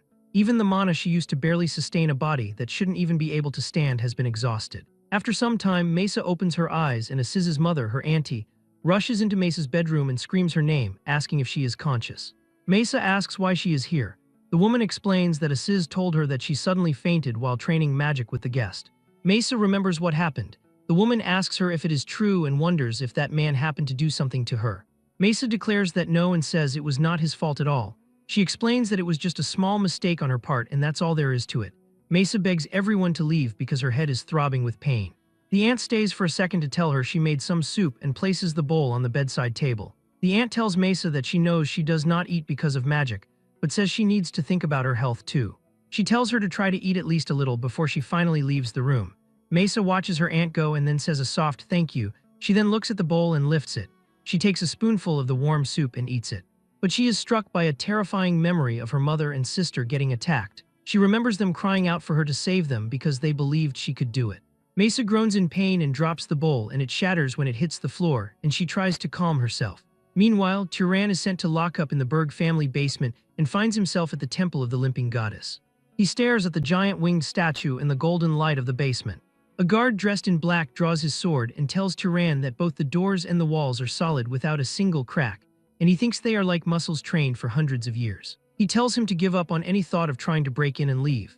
This man is Haram Berg. Turan tells him that he understands and he was not even thinking about doing such a thing. Haram tells him that it is very solid and Turan says yes, but Haram comes closer and says extremely.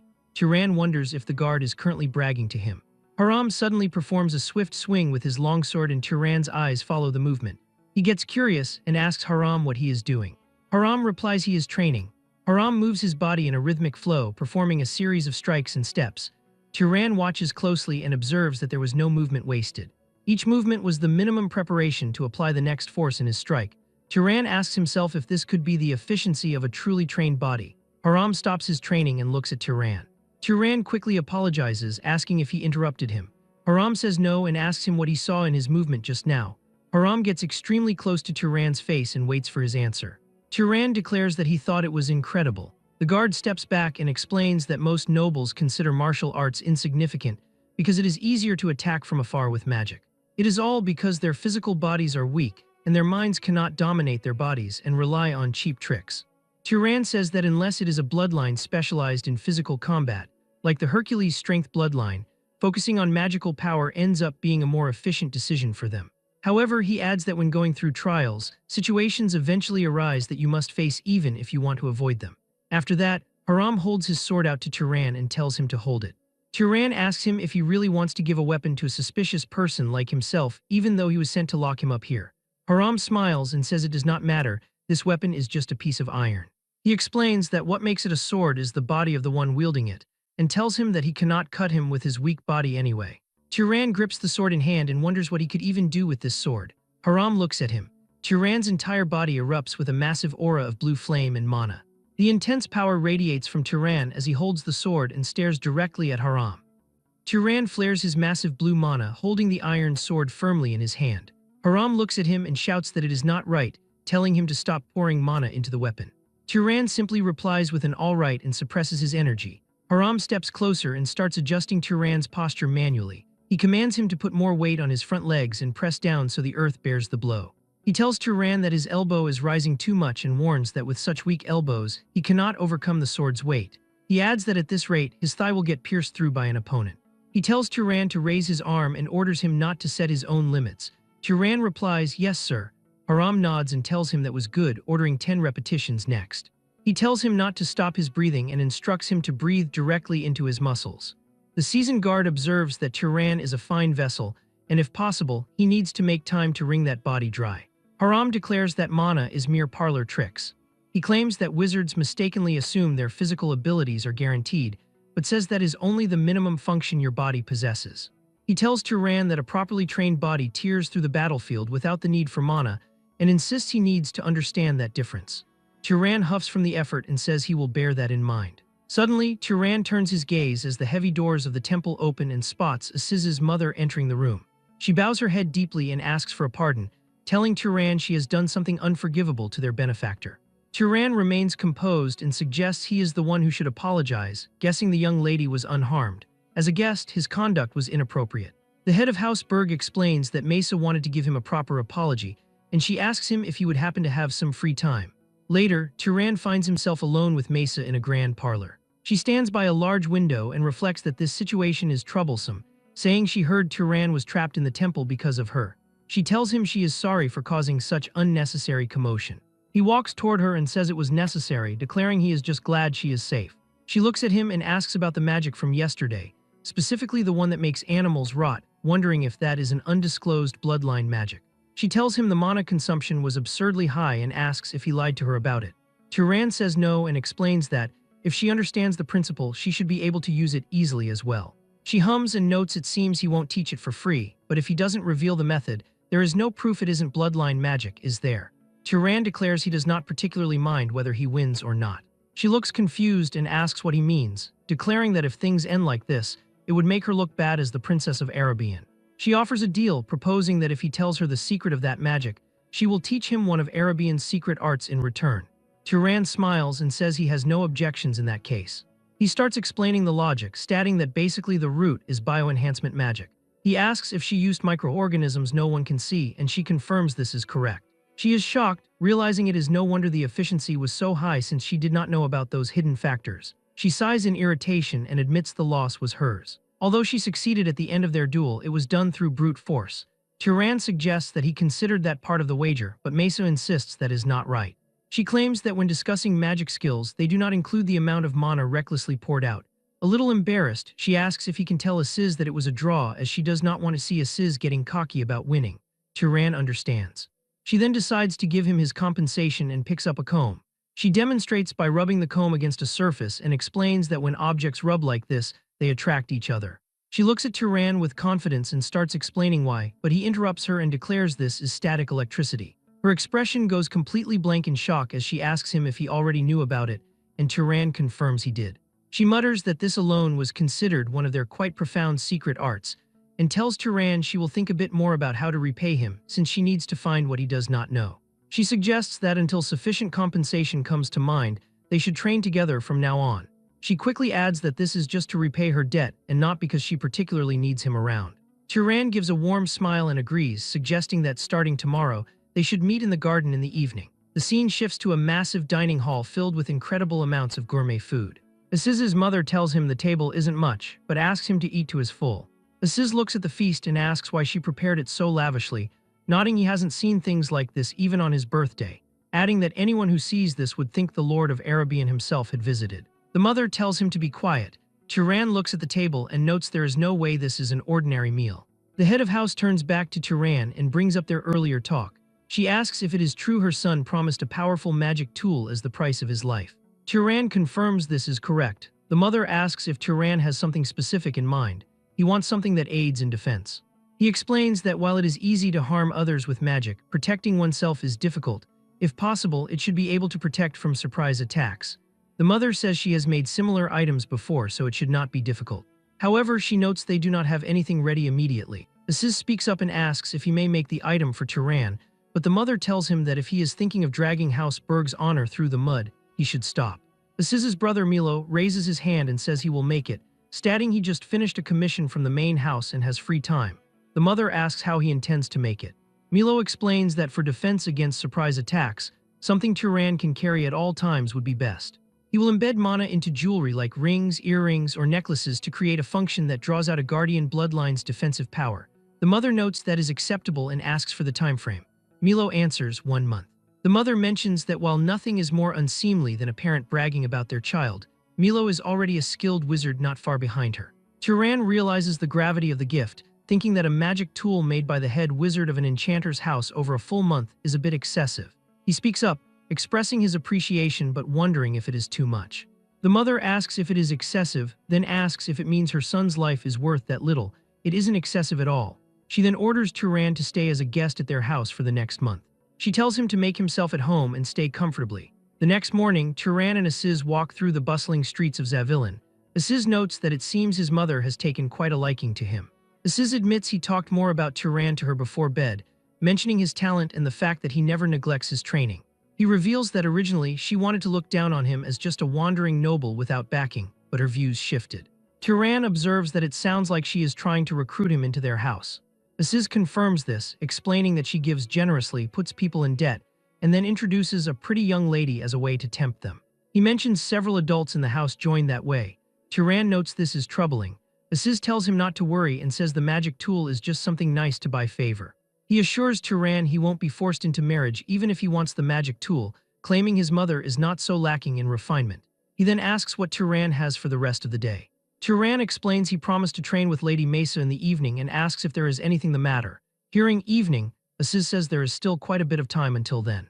He pulls Turan toward a different area, telling him to patrol with him instead. He promises Zavillan may not be the capital, but there is plenty to enjoy. He jokes, asking if Turan was planning to hole up in a corner practicing magic on a day like this. Turan admits that actually he was. Aziz tells him life is too short not to enjoy it, my friend, and drags him along. Aziz takes Turan to a casino with roulette tables and card games, but Turan refuses it. Later, they visit a lively bar for drinks and he still refuses. They wander through the market of the city. Suddenly, Turan stops and stares at the posters on a wall. His eyes widen in shock as he looks at the drawn face and thinks about Kjorn. He asks himself if it could truly be that Kjorn. After that, they go to see a drama where blades clash as they tell a story. It was the year 2195 when the warriors of Arabian ventured into that demon desert. And there was a knight named Kjorn who defeated the enemy with God's help after a hard-fought battle. Turan and Aziz applaud at the end. Aziz asks Turan if it was worth watching, and he answers that it was very good. He remembers Kjorn saying he is merely an ordinary knight and thinks his humility is unmatched. He vows that someday when he meets Kjorn, he must ask if that story is really true. Early the next morning, Turan opens his eyes and sees Haram staring at him. Haram asks if his body rested well. Turan says yes and asks what brings the man there. Haram says he noticed yesterday that Turan's vessel is quite good. He declares it is toughening time and commands Turan to follow him. Turan asks if they are going to train, and Haram says the body does not grow stronger by lying around, but only when it is being tempered. He asks Turan if he does not want to do it. Turan agrees to go, thinking he will gain more that way than just playing. Aziz suddenly bursts into the room, shouting Turan's name and saying he heard there was a really fantastic performance today. He sees his uncle Haram Berg and is surprised. Haram looks at him and says they are heading to training. He tells Aziz that he must also temper that weak body of his and asks if he will come.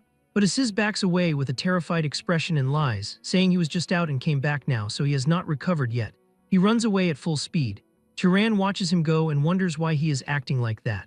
But he soon finds out the reason as he is forced into a heavy weightlifting session. Haram looms over him as Turan push-ups massive plates. He tells him not to hear his body's cry and demands one more. Turan groans in agony. Haram scolds him, saying that if he yields after barely this much pain, then his mind is being dominated by his body's weakness. He commands one last repetition as Turan's muscles tremble. Finally, Haram says that is enough and lets him stop. Turan collapses on the floor, gasping for air. Haram asks if it is tiring and Turan gasps yes. Haram says Turan is fortunate because since he is a wizard, doing this once is enough. Turan wonders if it is different if you are not a wizard. Haram explains that an ordinary body weakens again over time even after being tempered once and needs constant trials to maintain it in that case. However, wizards have mana maintaining their bodies in optimal condition, so once forged into steel, it does not weaken. He smiles at Turan and declares he must be fully rested now.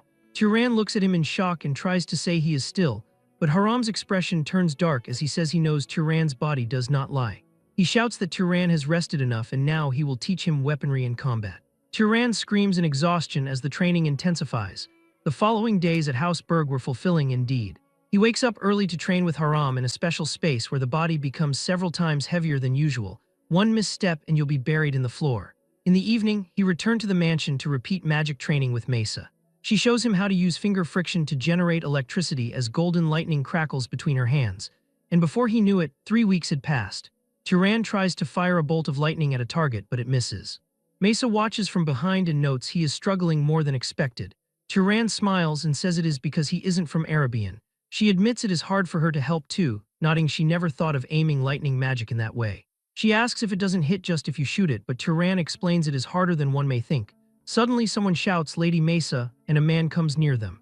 That man looks at Turan and asks who he is. Mesa looks at the man coldly and says it is none of his business, asking what brings him there. She reminds him she told the main house that no one should approach her while she is recovering. He reveals that the patriarch has summoned her. She asks what it is and tells him to answer quickly, warning him to prepare himself to be punished if it's a trivial reason. The knight reveals the emergency, announcing that dark elves have been rampaging extensively in the south. He reports that 3 cities have already fallen, and the main house will assemble an expedition force.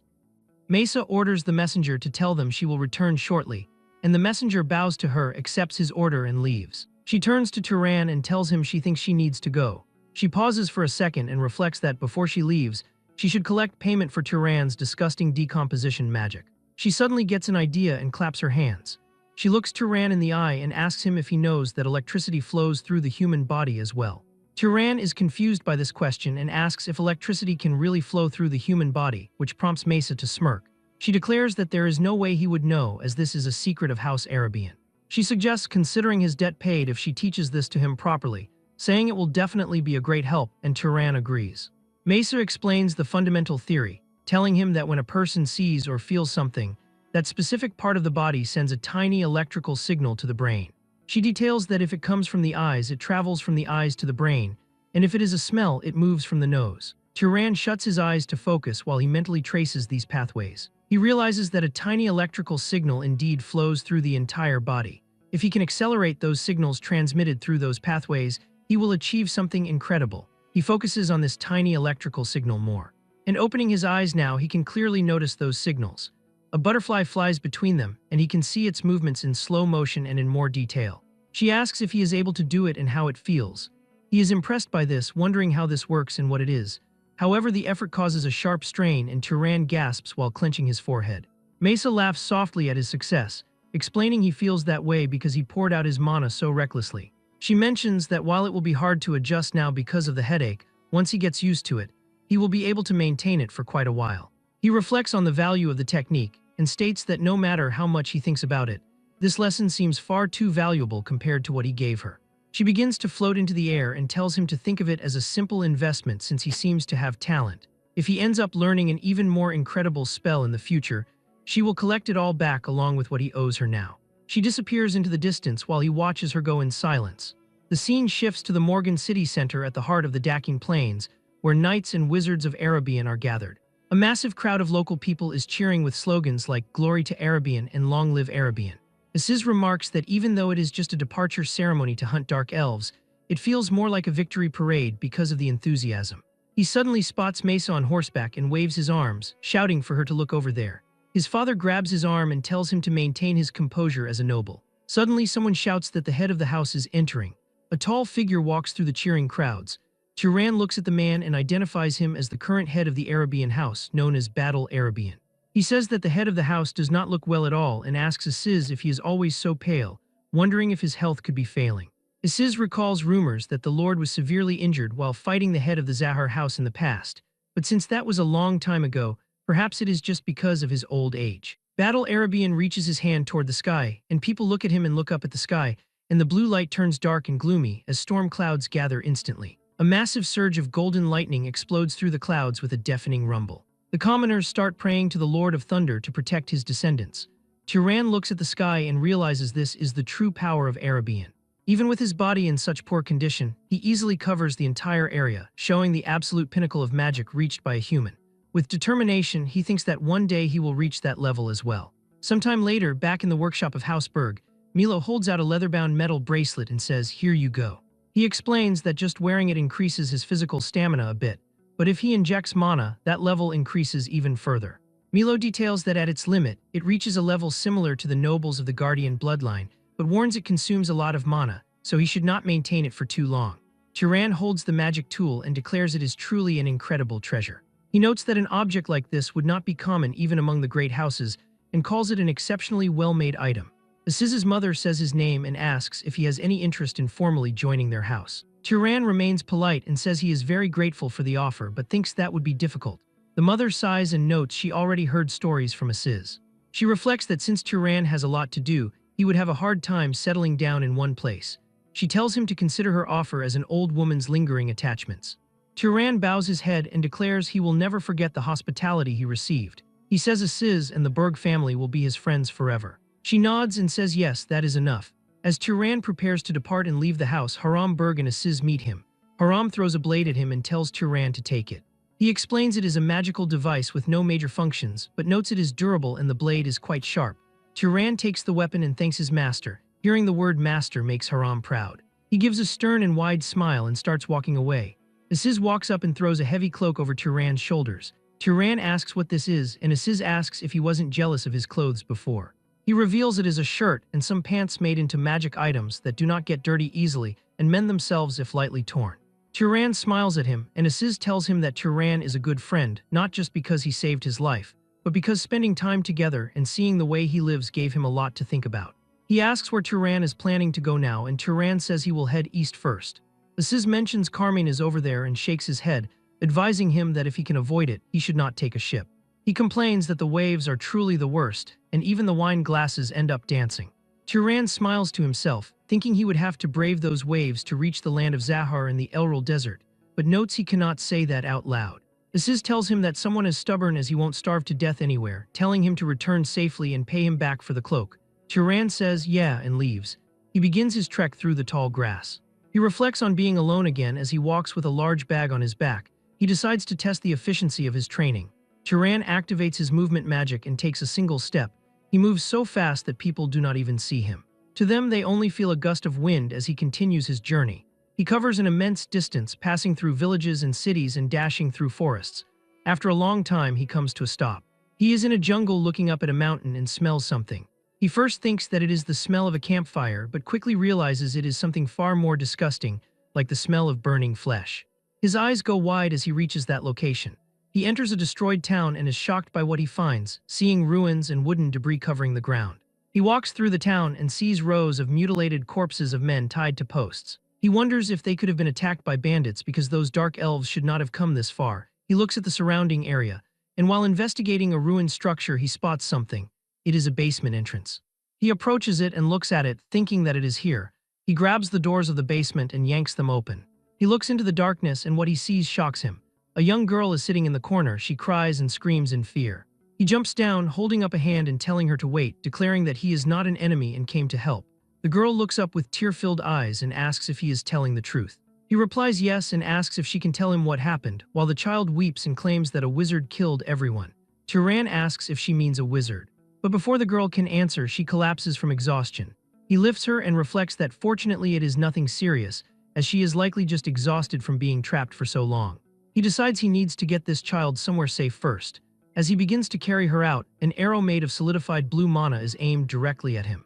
A group of warriors is surrounding him, and a girl wizard holding a magic bow glares at him with rage, calling him a murderous bastard and telling him to get on his knees. But Turan just stands there holding the unconscious child, not understanding what is happening.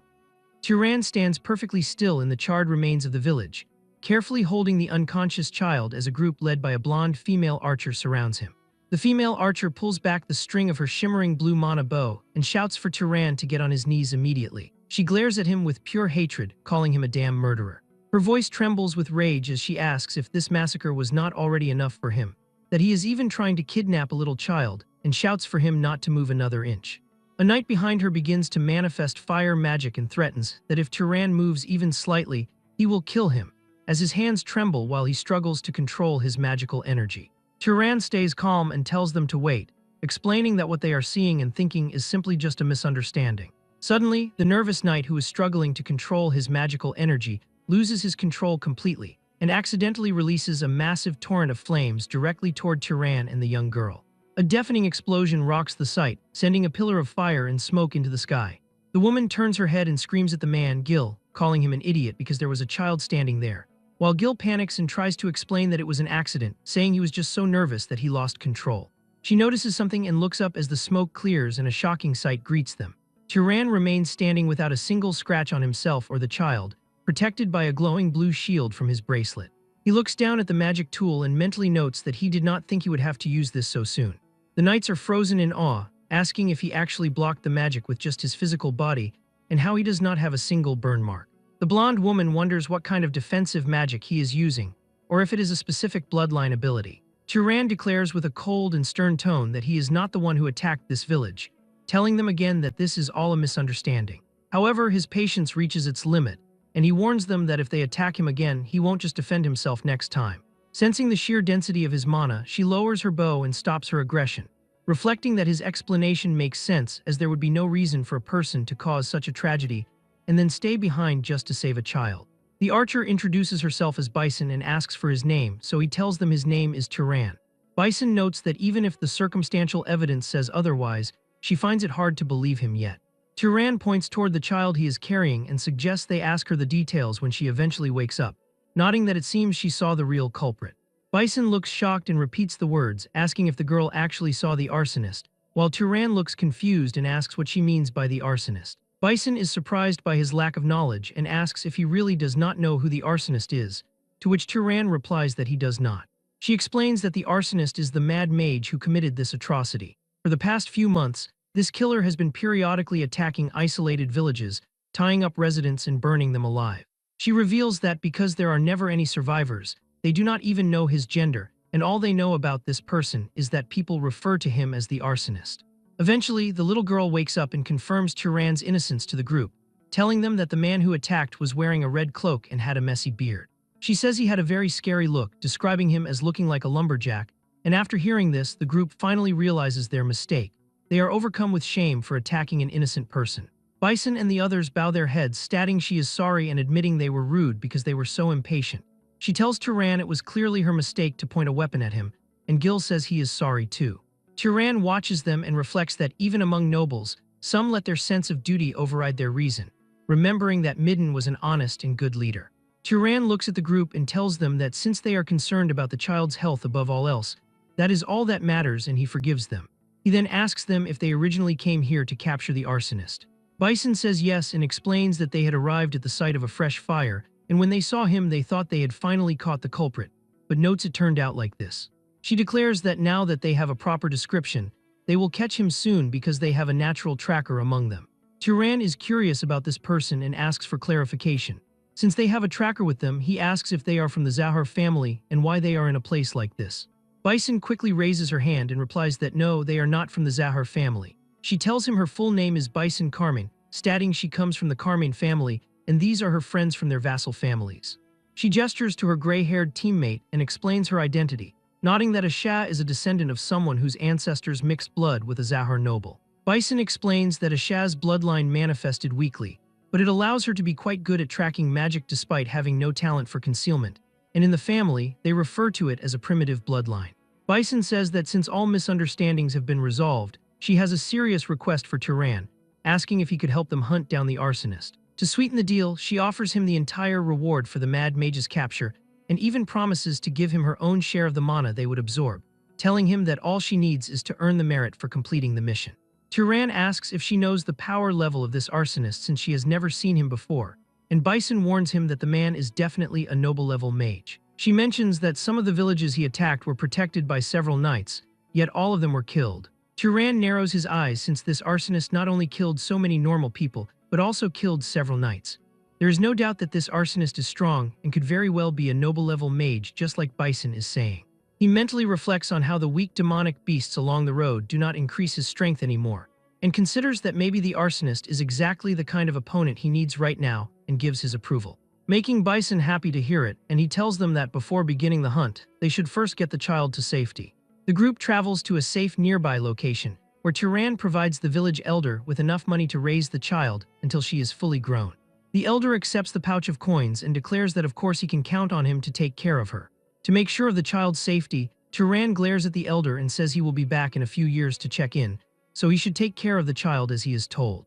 The village elder flinches in fear and says that they can rest assured he will take care of the child. After that, the expedition officially begins as Turan and the others return to the destroyed village. Asha, whose ancestors mixed blood with a Zahar noble, closes her eyes and forces her power until she suddenly opens her eyes as she senses something.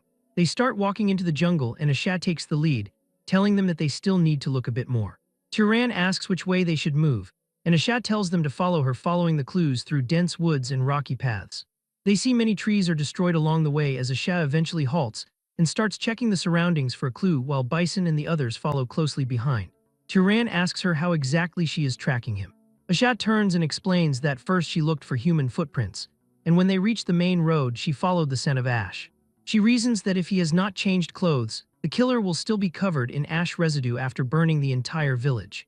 Turan finds her method quite professional and realizes that is why she could not find him before, since she did not even know his gender. Suddenly, Asha declares that she found it and starts running in that direction while Bison tells her to wait and slow down a bit. After some time of running, they arrive near a small mountain. The group stands before a large cave and Asha confirms that the arsonist is hiding inside. Bison looks at Turan and addresses him as Mr. Turan, asking him to come to the front with her while telling the rest of her group to stay back. Bison creates a blue light spell and they enter inside, where the blue light illuminates the cave walls. Bison looks to Asha, asking her if the arsonist is still inside and checking if he is alone, or if there are more people with him. Asha stares ahead with glowing blue eyes and confirms that there is only one person. They continue to walk inside and eventually enter a wide stone room, where they find a figure standing by several torches. This man is wicked-looking with a dirty red cloak over his shoulders. He looks at the group and asks what brings them to such an isolated place. Turan asks Asha if this guy is the arsonist, and she replies that she is picking up a strange scent from him, confirming that it is him. Bison steps forward to confirm it. She points an ice arrow at the man and asks if he is the killer who kidnapped and burned the villagers nearby. The man grins and replies that he is not quite sure what she means. Suddenly, his expression changes as he raises his hand and a massive explosion of flames erupts, filling the entire stone room. Asha and the other knights are thrown back by this explosion and they scream in pain. Turan reacts immediately, holding up his hands and activating his magic tool. He saves himself and Bison from the flames. The arsonist is surprised by Turan's resistance. Bison takes advantage of the opening and fires an arrow that hits the arsonist in the leg and makes him fall to his knees, but the arsonist isn't done yet. He slams his hand to the ground to use another magic. Two massive arms made of rock rise from the ground and surround Tyran and Bison. Tyran looks at them and thinks about how the arsonist can use earth manipulation, since he had thought the man had a flame bloodline. Those massive arms attack them, but Tyran manages to dodge that attack, while Bison was slow and got hit by the blow. Tyran takes his stance and starts spinning his sling with a rock inside. The arsonist sees him and raises his hand to attack with another magic, but before he can activate the spell, Tyran launches the attack. The speed and power of this rock are so powerful that the madman cannot dodge, and his hand is destroyed by it. The madman cries in pain as blood gushes out from the wound and he starts falling to the ground, while Tyran rushes toward him. While on the move, he starts rubbing his fingers to generate a small sparkle of lightning. Tyran then activates his newly learned lightning magic and attacks the arsonist with it. As soon as the attack hits him, he screams and loses consciousness. Because he has fainted, the massive stone arms begin to lose their form and crumble into harmless pieces. Tyran stands above the defeated enemy, still charging his lightning magic to make sure the man does not recover. Bison walks over through the settling dust and asks him if he has successfully taken the man down. Tyran pants slightly from the exertion and states that it is most likely finished. He tells her that he will handle this one personally and asks her to please check on the others in the group. Tyran takes out some seeds and throws them onto the ground. He then uses his magic, causing several vines to grow from the seeds and wrap tightly around the arsonist. Tyran thinks that since he has sealed the man's sight and movement, it is over. He uses his dagger to tap the prisoner and tells him to wake up immediately. The arsonist tries to use his mana, but Tyran leans in and presses the dagger against his throat. He sternly demands that the man not move even an inch and issues a final warning, stating that if the man tries to release any more mana, he will kill him on the spot. The blindfolded man asks who they are and how they could have possibly found this hidden place, while Tyran calmly replies that they have their own ways and asks for absolute confirmation that he is the arsonist responsible for the village massacres. The man remains silent and stubborn until Tyran stabs the dagger into the man's leg, causing him to cry out in pain. Tyran demands an immediate answer, asking why a rogue noble would spend his time burning local commoners alive. Deep in his thoughts, he mentally notes that a cold-blooded murderer deserves absolutely no mercy. The man finally breaks and cries out that it was God who commanded him to do it, claiming that if he burns the flesh and souls of those he deems sinners, he will be able to reach God himself. Bison and the others stare in a mixture of confusion and horror, asking what on earth he is talking about.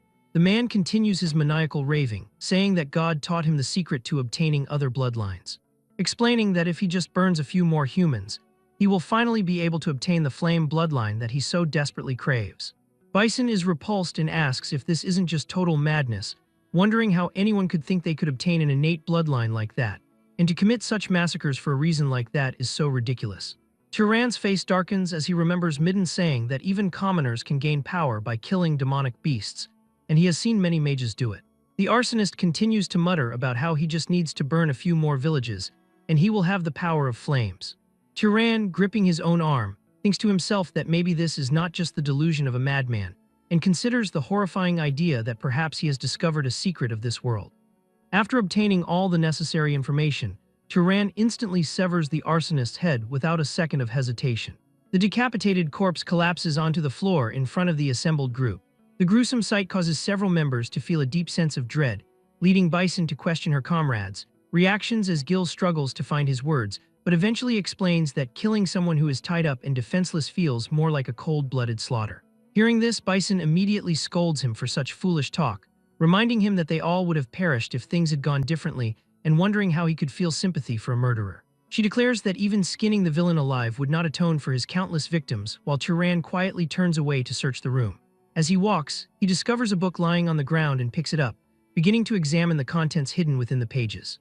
Upon opening the book, Tyran finds a map with markings that match the exact locations of the burned villages, realizing he now has definitive evidence of the man's guilt. While looking through the pages, he notices something unusual and mutters that the combination formulas are unlike any he has seen, wondering if the voice of God taught the arsonist these secrets. Tyran remains lost in thought until Bison calls out to him. She suggests they begin the mana absorption process and leave to inform the nearby people that the arsonist is finally dead. Soon after, the entire group begins to absorb mana using their respective techniques. The scene shifts to an official holding a reward for the madman's defeat, congratulating Lady Bison on the capture and calling her a rising star of House Carmen. She accepts the box and dismisses the praise, telling him that he flatters her far too much. She then turns to Turan and mentions that her unit plans to hunt more demonic beasts, asking him what his own plans are, having already handed him his fair share of the reward money. Turan answers immediately, stating that he is heading straight for Abacha. Bison approaches Turan and warns him in a low voice not to repeat the madman's claims from the day before, to which Turan calmly promises silence, reflecting that such knowledge would cause massive chaos. After hearing that, Bison nods and bids him farewell, leading her team away as they all go their separate ways. Turan watches them depart and decides there is no need to share his suspicions since he lacks definitive proof. He continues his journey alone through the desolate desert region where, as far as he can see, no one else remains. After some time, he starts to sense a shift in the atmosphere and eventually pauses to observe the change. As Turan concentrates, he realizes that the air is becoming increasingly humid with every step he takes. He snaps his fingers to test his magic and observes a noticeable shift in his elemental powers. A small flame flickers in his hand as he reflects that his fire power has decreased while his mana consumption has increased, making fire magic difficult in this environment. On the other hand, a large sphere of water manifests effortlessly in his opposite palm. Turan reasons that since fire magic is weakening while water magic becomes easier, it can only mean one thing. He looks into the distance and spots a shimmering water reflection and immediately begins to walk in that direction. After a while, he arrives at a port town where ships are docked, concluding that this environment confirms he has successfully reached Abacha. The scene transitions to the interior of the city, where a group of sailors is deep in conversation as one man asks if they are setting sail the following day. The captain, a man with a distinct eye patch, confirms they are heading back to the Enroll Desert, while complaining about mermen pelting their route with harpoons and ruining their hull.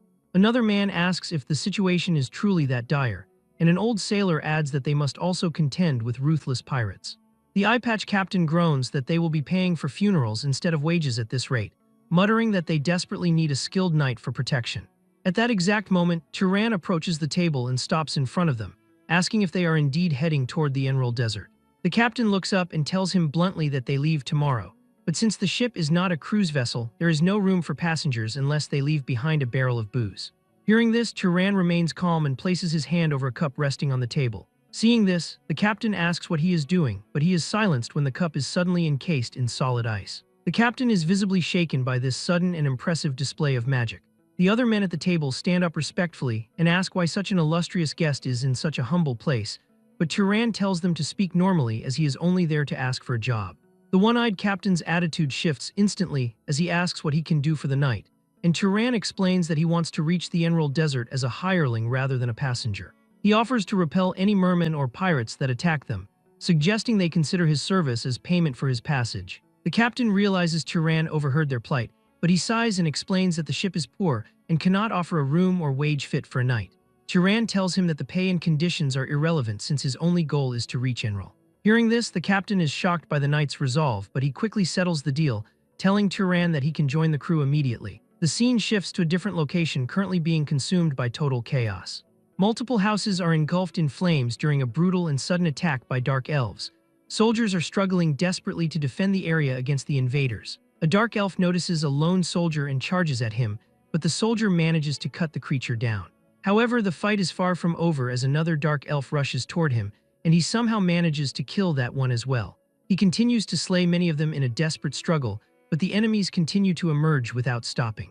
Seeing this, the soldier realizes that he will not be able to handle the endless wave at this rate. Just as a monster is about to strike, golden lightning bolts rain down from the sky. The lightning obliterates every single monster in the immediate vicinity. The soldier looks up in awe and sees Mesa flying majestically above him.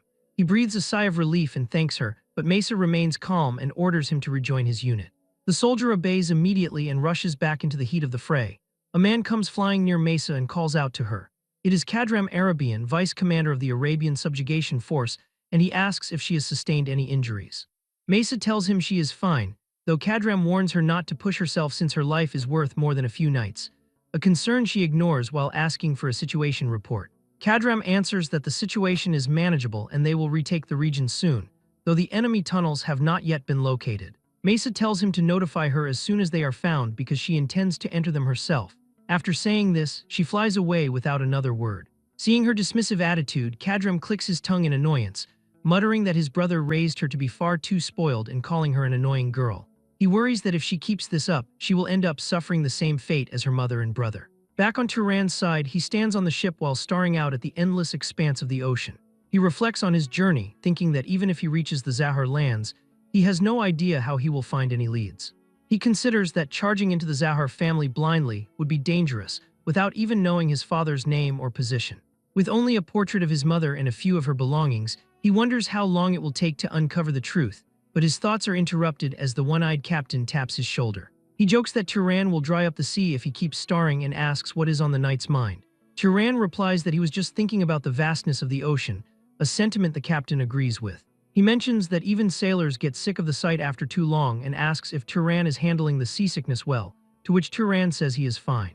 The captain notes he heard Turan has been learning the ropes from the bosun, from tying knots to handling the sails, adding that the bosun was excited to teach a knight the trade.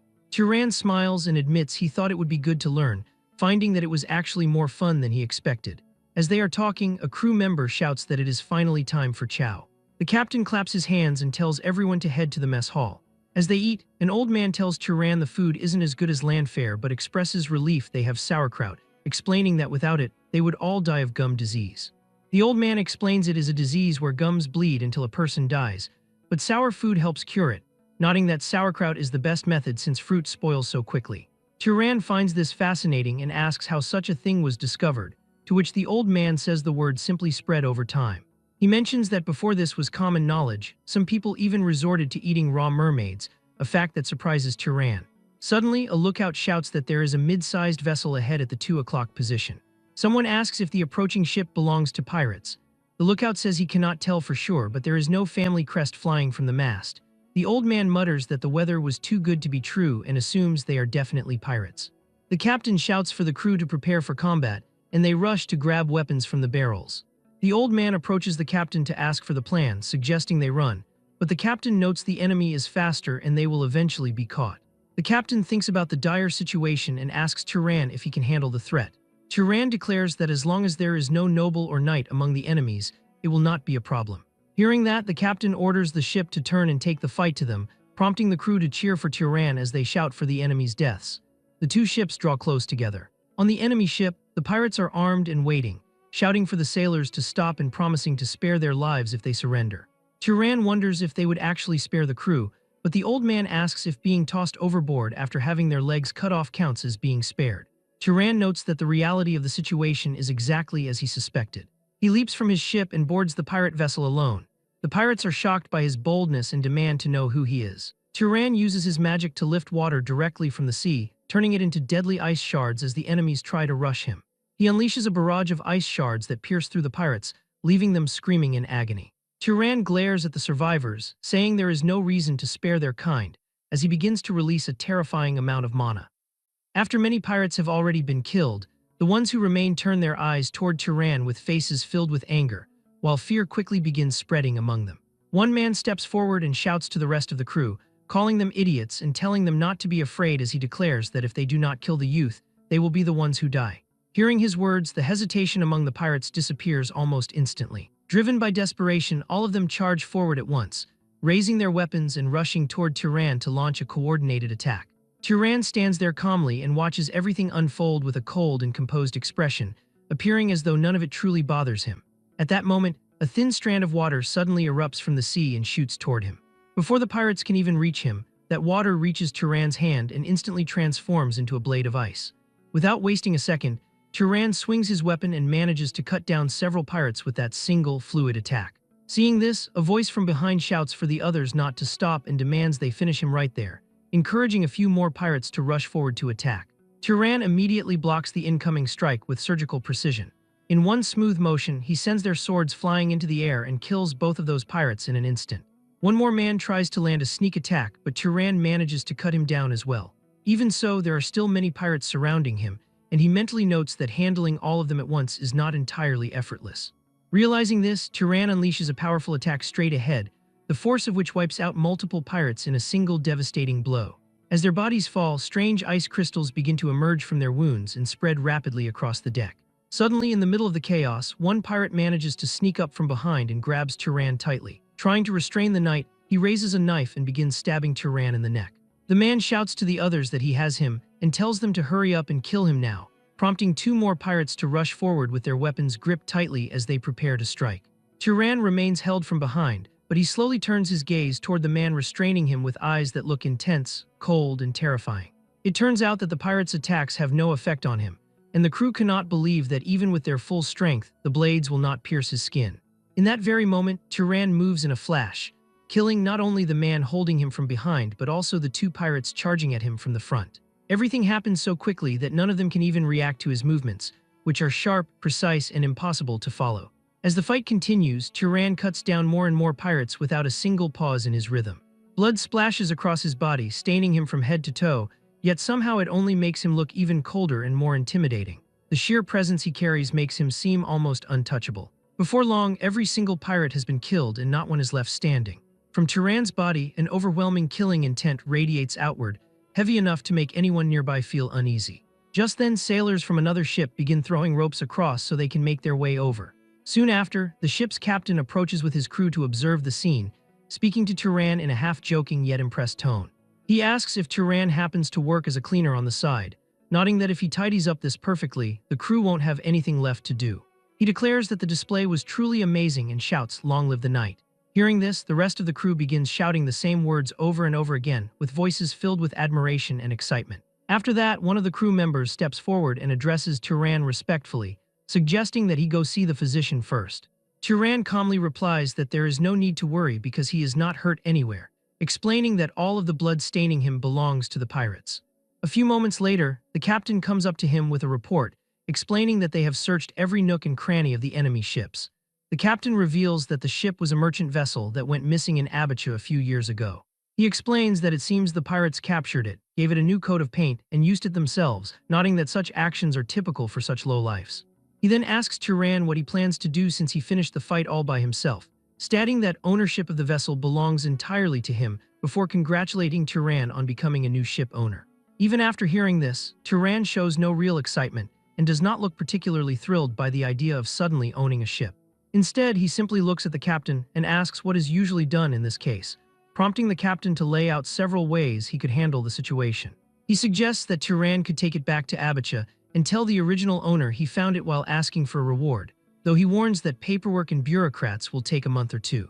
He mentions that another way is to go to the Enroll Desert and sell it, but he suggests it is best to just sell it at the northern sea islands along their way. He explains that the neighborhood is always desperate for ships, and the rule is to sell to the one who needs it most to get the highest price. However, he notes that to move a ship of that size, they will need to mobilize quite a few of his crewmen, and Turan reflects that he cannot sail that ship all by himself anyway. He tells the captain that if he uses people, he should pay the price. Hearing this, the captain lets out a laugh, clearly pleased that Turan understands. He suggests that as a service fee for his boys, Turan could give them 10% of the profit. Turan remains composed and makes a direct counter-proposal, asking the captain to handle everything up to the sale for 20%. The captain's smile widens as he hears this, and he replies that of course he will, promising to use his connections to make sure they get a very good price.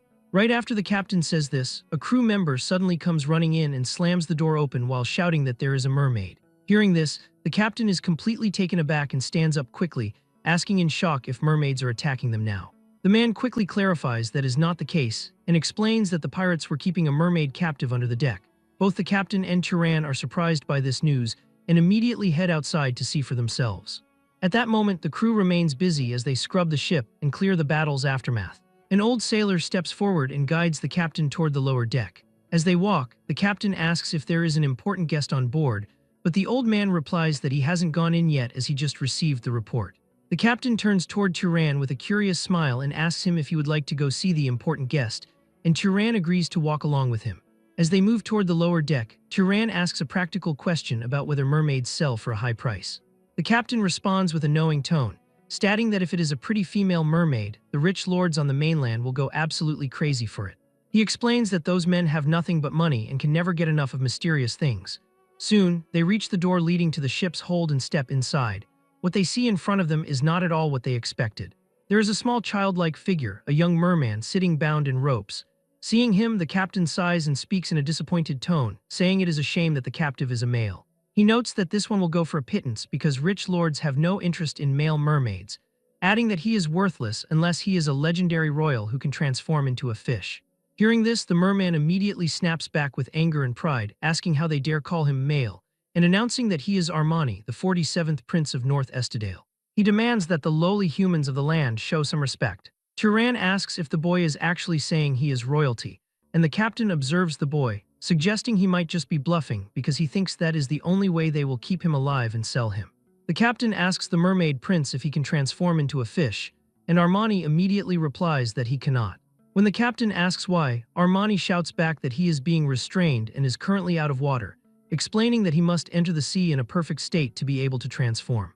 The captain turns toward Turan and whispers that the boy is playing tricks to try and escape, asking Turan what he wants to do. Turan begins stepping forward and asks if it is true that mermaids eat humans quite often, and the captain confirms that they do. Hearing that, Turan speaks without hesitation and says he will kill him, reasoning that since the boy is not worth any money anyway, it is better this way. He notes it would be a jackpot if what he said was true, but if they believe him and release him only to have him run away, they will look like fools. A dark and overwhelming killing intent begins to radiate from Turan once again as the air grows heavier, while he slowly extends his glowing hand toward Armani. Seeing this, Armani panics and shouts for him to stop, asking how Turan dares to do this. But as Turan's hand keeps moving closer, his voice begins to falter. He quickly adds that he has never eaten a human in his life and never even intended to. He looks into Turan's cold eyes and sees no hesitation at all. Real fear takes over him, and in desperation he shouts that if Turan spares him, he will give him treasure, causing Turan to pause slightly at the word. Armani nods quickly and continues, promising to give him things left behind by the Freyan gods that humans worship. With that, the scene shifts to a port where everyone has disembarked. The sailors who have come ashore are busy talking about having a real drink today. Amidst this, the captain approaches Turan and asks if he has reached a conclusion. Turan replies that fortunately, the location doesn't seem to be very far from here, saying he will head there and come back tonight. The scene then transitions into night under a full moon. Turan is heading out in a small boat with Armani brought along in chains. Armani looks annoyed and asks what the chains are for, questioning if Turan thinks he will run away while insisting that as a prince, he keeps his promises. Turan gives no response, and the silence makes Armani uneasy, prompting him to ask again if Turan will really let him go if the treasure is actually there. Turan gives a simple yes. Armani tells him not to blame him if he is disappointed when he sees it, nodding it is only considered amazing by the standards of land people. Turan tells him he gets it and to just lead the way. After that, Turan dives straight into the water and heads down to search for the treasure. He continues going further down until something unusual appears before him. He sees ancient fragments and statues that resemble massive snake-like creatures. As they head out to find the treasure, Armani speaks up with a smirk, warning Turan not to place any blame if he ends up disappointed once he actually lays eyes on the items. He explains that since it is a Freyan treasure, it is only considered amazing by the simple standards of land people. Turan listens and simply tells him that he understands, urging the merman to just lead the way. Under the light of a full moon, Turan rows the small boat through the shimmering water. He suddenly stops as they reach the vicinity of a small island, asking if the treasure is there, to which Armani instantly agrees. Turan places his hand into the sea, activating his search magic. He mentally sets his target to scan for merfolk, ensuring no other sea dwellers are nearby. As his mana pulses through the water, various fish and creatures of the depths come into view. There is a sense of relief that the boy did not lie and lead him directly into a merfolk stronghold. They soon reach the shore of a dark island and trek through the dense woods as Armani looks around, muttering that the spot was definitely around here somewhere. He insists that his memory of the location is clear, suddenly shouting out that he has found it. He gestures toward a glowing pond nestled between the rocks and tells Turan that the treasure is right there. Turan looks at the water and asks if the depth is manageable, and Armani confirms it is only about 300 meters down. Turan looks at him and remains silent for a moment before turning his attention to a nearby tree while Armani watches with confusion, until Turan suddenly starts wrapping him in ropes against the trunk. The merman panics and asks what is happening, questioning if he is being tied up again or if Turan thinks he will run away. He begs Turan to reconsider, stating that if his captor goes down there and dies, he will be left to starve to death while tied to the tree. Turan tells him he better hope that doesn't happen for both of their sakes. Turan takes a deep breath and plunges into the water, sinking rapidly toward the bottom. As he descends, the mysteries of the deep begin to reveal themselves. After some time, Turan reaches the bottom, finding that he can see much better due to the reflecting light. He discovers that the ocean floor is covered in strange coral and ruins. Suddenly, his eyes widen as he finds a gargantuan stone serpent in the depths. Perched on top of the massive serpent's head, he finds a figure encased in armor. Turan is so focused on the sight that he accidentally opens his mouth, but he quickly catches the mistake and snaps it shut. Following this, he begins swimming toward the mysterious figure, and as the distance closes, it becomes clear that one of the serpent's fangs has been broken off. The massive tooth is found pierced directly through the figure's body. It is unclear if this being is truly one of the Freyans, but the body is perfectly intact and hasn't transitioned into a wraith. Turan searches around the stone figure's body and finds a golden compass-like relic on its belt. He reaches out and retrieves it. He then begins his ascent, eventually bursting through the surface of the pond. Armani is waiting anxiously and immediately asks if he found it. Turan climbs out of the water and confirms that he did, but as he looks up, he sees a strange blue-colored flame on Armani's chest and on both ears. He looks down at the golden object, realizing it allows him to sense the presence of living things and internal energy. Turan then uses his magic to break the chains and ropes holding Armani. The prince is stunned and tells Turan that he did not think he would be let go so easily. Armani admits he expected Turan to just take the treasure and sell him off again, but Turan reminds him that he always returns what he receives. Since Armani guided him without deception, the knight is simply keeping his word. Armani begins to cry and thanks Turan, calling him a kind demon and promising that if the merfolk ever go to war with humans, he will protect him. Turan tells him to stop talking nonsense while pulling on his shirt. Immediately, Armani leaps into the water and transforms into a fish, swimming away. Turan watches the silhouette in the water, acknowledging that the boy really wasn't lying about being royalty. Later, the scene shifts back to the merchant vessel docked at a port. The sound of groaning fills the air as several sailors sit on the deck, their backs covered in fresh welts. They complain that the punishment hurts like hell and beg for medicine. A quartermaster stands over them, brandishing a whip and shouting for everyone to repeat that they will not be late again. He bellows that insubordination means death. Turan watches the scene and asks what the commotion is about, hearing from a crewman that they are punishing those who returned late. Not only were they late, but they caused a ruckus at the tavern, and this is the price for taking the captain's warning lightly. As the men are whipped, Turan focuses his eyes and sees a red glow manifesting over their wounds. It appears that whenever someone is wounded, their life force can be visually seen draining away. Turan asks where the captain is, and the sailor tells him he went down to the island to find a buyer for the captured pirate ship. Turan heads into town and finds the captain inside a well-lit tavern. The one-eyed captain spots him and announces that Turan has arrived before asking about the status of the deal. The captain introduces him to Captain Samuel, a man who has lost a hand, joking that between the two of them the math checks out. Samuel acknowledges Turan and states that they have agreed on a price of 1,000 Zahar gold coins for the vessel. Turan considers the offer and notes that while it is not bad, a certain problem remains. It is inconvenient to carry around a massive amount of gold coins, so he asks for magic tools or holy relics of equivalent value instead. Samuel tells him that such precious items are not found here and that he would have to go to Kamed. He explains that Kamed is the second city of the Zahar territory and is ruled by House Derman of the Tamer bloodline. He suggests Turan should get himself a decent monster there since he will have plenty of money. Turan thinks about the Tamer bloodline and imagines a Sis riding Tilly, reflecting that a beast that understands speech would be very helpful. The voyage resumes on a clear day, and the sailors are in high spirits, commenting that the pirates have turned into quite the money bags.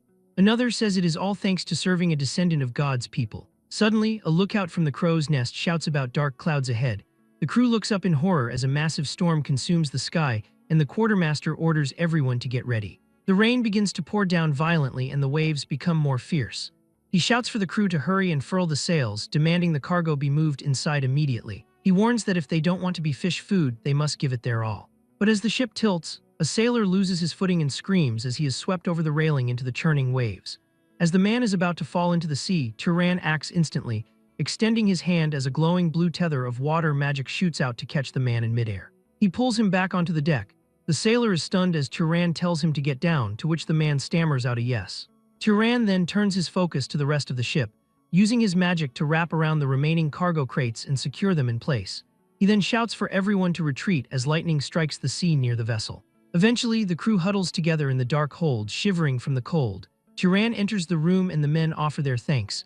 Turan asks if they are hurt and they confirm that they are fine. The captain thanks Turan, stating they would have sunk if the sails hadn't been furled, leading Turan to ask if they can withstand the storm. The captain admits they are at the mercy of the ship and the helmsman now, but more importantly, Turan looks at the freezing men and tells everyone to form a circle and gather around him. The captain is startled and asks if Turan plans to start a fire on a narrow wooden boat, warning of the danger. Turan tells him he will just make sure it does not spread. Turan snaps his fingers and a massive, brilliant orb of fire manifests in his hand. He holds the flames as they cast a warm, golden light over the entire room. The captain can hardly believe his eyes, never having heard of magic this sophisticated. The sailors smile as they feel the warmth. The captain stares in awe, finally understanding the instructions the old-timers used to repeat until their breath ran out. He reflects on the prophecy that humans shall serve the wizard, and the wizard shall reign over humans while caring for them. Turan stands at the center of the circle, giving warmth to everyone as the storm continues to rage. The scene transitions to a sprawling view of Capped, the largest city in the northern Enroll Desert, where numerous ships are docked and sun-drenched buildings stretch across the sandy horizon. People are busy transporting goods while the city hums with activity. As Turan disembarks, the captain approaches him to hand over a heavy bag of coins, explaining it is a small hearing fee and asking him to accept it. Turan is surprised by the weight of the bag and insists it is far too much, reminding the pilot they were simply helping each other out. The one-eyed captain shakes his head, explaining that the entire crew chipped in from the proceeds of selling the captured pirate ship, and insists that if Turan does not accept, God will be angry with them. The man's sincerity is evident as Turan agrees to take the gold, telling the crew that if they ever meet again, he will treat them to a proper meal. The captain bows his head, declaring that such an invitation would be a true honor. The merchant vessel prepares to set sail once again. The sailors line the railing and shout out to Turan with voices filled with genuine affection, telling the knight they will miss him and promising never to forget what he did for them. The captain and the old sailor also pay him their final respects as the ship drifts away. Turan watches the vessel leave with a happy face. He turns his focus toward the bustling streets of the desert city, where the air is thick with the scent of spices and the dry heat of the Enroll sands. As Turan walks through the market, he observes every detail carefully, not missing a single small element of his surroundings. Stopping suddenly, he activates his newly acquired power to scan the crowd. Ordinary people with very small or no magic power have a small glowing blue flame in them, but Turan then sees one person whose body is completely covered in blue flame, which means he is a knight. The man is wearing armor and carrying a sword with him. Turan approaches and calls out to the knight. Releasing his mana, he asks if the man is a knight of House Durman, causing the guard to panic as he senses terrifying mana from a noble behind him. Startled by Turan's presence, the man quickly bows and confirms he is at his command, not even daring to look at Turan's face. Our boy introduces himself as Turan from Abacha and announces that he wishes to see the house head. Turan is soon guided through the Grand Palace of Capped, a structure defined by towering minarets and expansive courtyards. He is eventually led into a lavish reception room for a meeting with the head of the Durman house. The head of the house sits comfortably on an ornate couch, nodding that the local attire suits Turan well as a blue, ethereal aura briefly flickers around him. The man greets his guest and introduces himself as Cal Durman, the head of the house. As they sit across from one another, Cal looks at Turan's face carefully as if he has seen him somewhere before. This distinct reaction does not escape Turan's notice. Cal asks for Turan's name and house, prompting the MC to introduce himself as Turan Brahms and claim he is from a fallen guardian bloodline. He explains that he heard rumors of the house's prestige and came to purchase a monster for his journey. Cal stands to leave, informing Turan that his daughter will guide him while he observes Turan's face intently once more, appearing hesitant for a moment. Turan asks if Cal has seen someone who looks like him, specifically pointing out the hesitation he sensed earlier. The house head dismisses the concern as nothing, simply stating that Turan looks exactly like someone he used to know. After that, Cal Durman's daughter enters the room and is tasked with guiding Turan through the breeding grounds. As they walk down the long, sunlit hallways, the noblewoman notes that although Turan claims to be from a fallen house, he seems to possess significant wealth since he came to buy from House Durman, which is known for expensive monsters. She asks Turan if a guardian bloodline is truly perfect for a mercenary life, but Turan remains silent as his mind races with questions about that mysterious person. The question of who the house head saw lingers, and whether the man was reminded of his mother or his father. He reflects on his mother's features, like her curly hair, straight face, and somewhat large ears, and wonders if sharing those features was enough to trigger such a memory. Or could it be that the person the house head saw was his father, whose face he doesn't even know? A few moments later, the daughter suddenly stops and speaks proudly, announcing that they have arrived. She welcomes him to the House Durman breeding grounds. The moment Turan steps inside, his eyes widen at a place enormous beyond imagination, with vast sections stretching in every direction. Each area is carefully designed to house different kinds of monsters. Some areas resemble forests, while others look like rocky mountains or swamps, while certain chambers even recreate desert-like environments. Turan looks around in genuine amazement at how each room has its own habitat.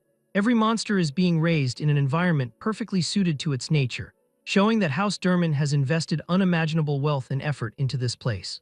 As they continue walking, Turan eventually stops in front of a particularly impressive horse-like monster. The creature possesses a powerful body and sharp eyes, carrying an intimidating presence that immediately catches his attention. Looking at it carefully, Turan asks how much the creature costs. The girl casually replies that they raised him with quite a bit of care and tells him he would have to pay 4,000 gold coins. The instant Turan hears the price, he practically turns to stone from shock. Internally, his expression completely freezes as he realizes that is twice his entire fortune.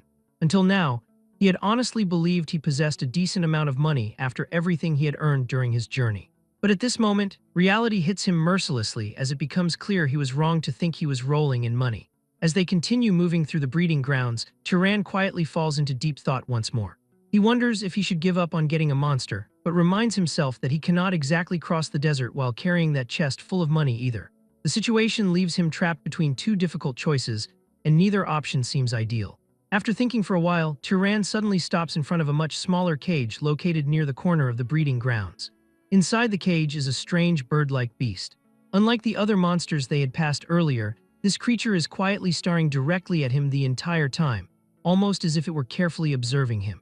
Turan narrows his eyes slightly before pointing toward it and asking what the price is for that one. The girl answers casually that it is 1,500 gold coins. The moment he hears the price, Turan's expression immediately changes. Compared to everything else he had seen so far, this feels unbelievably cheap and quite a bargain considering its mana capacity, even though it would take all his savings. After observing it for another moment, Turan asks what its abilities are. She replies that it is smart and flies well. Hearing that, Turan cannot help but wonder what kind of ability that is supposed to be. However, before he can ask further, she continues explaining that this is actually one of the more popular species, but it is too smart for its own good.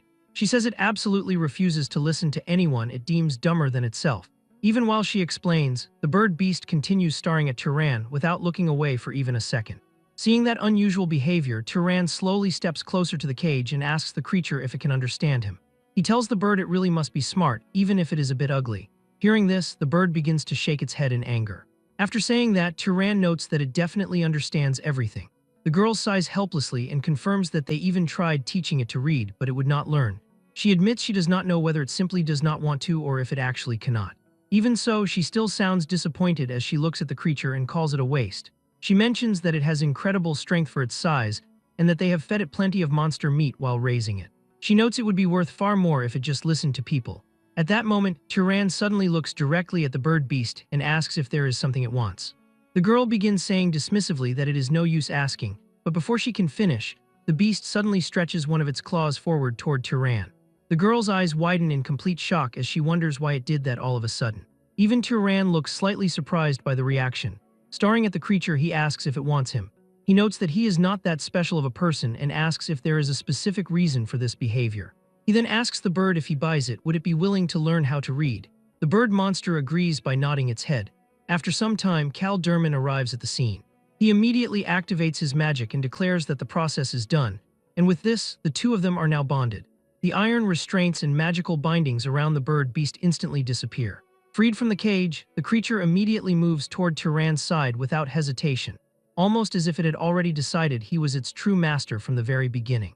Watching the scene unfold, even Cal Durman seems somewhat surprised. As he approaches them, he says it is surprising how well it follows Turan and tells him to take good care of it. Now standing beside him, the strange bird beast quietly remains at his side, as though it has finally found the person it had been waiting for. Turan acknowledges the man's words and says he will.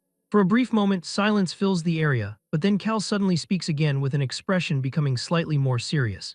He says he could just let this pass, but asks Turan if he happens to have any connection to Tail Eyes. The moment Turan hears that name, his eyes widen slightly in surprise and he repeats the name. However, almost immediately after asking the question, Cal shakes his head and tells Turan to forget he asked. Even though the conversation seems to end there, Turan's thoughts immediately become restless once again.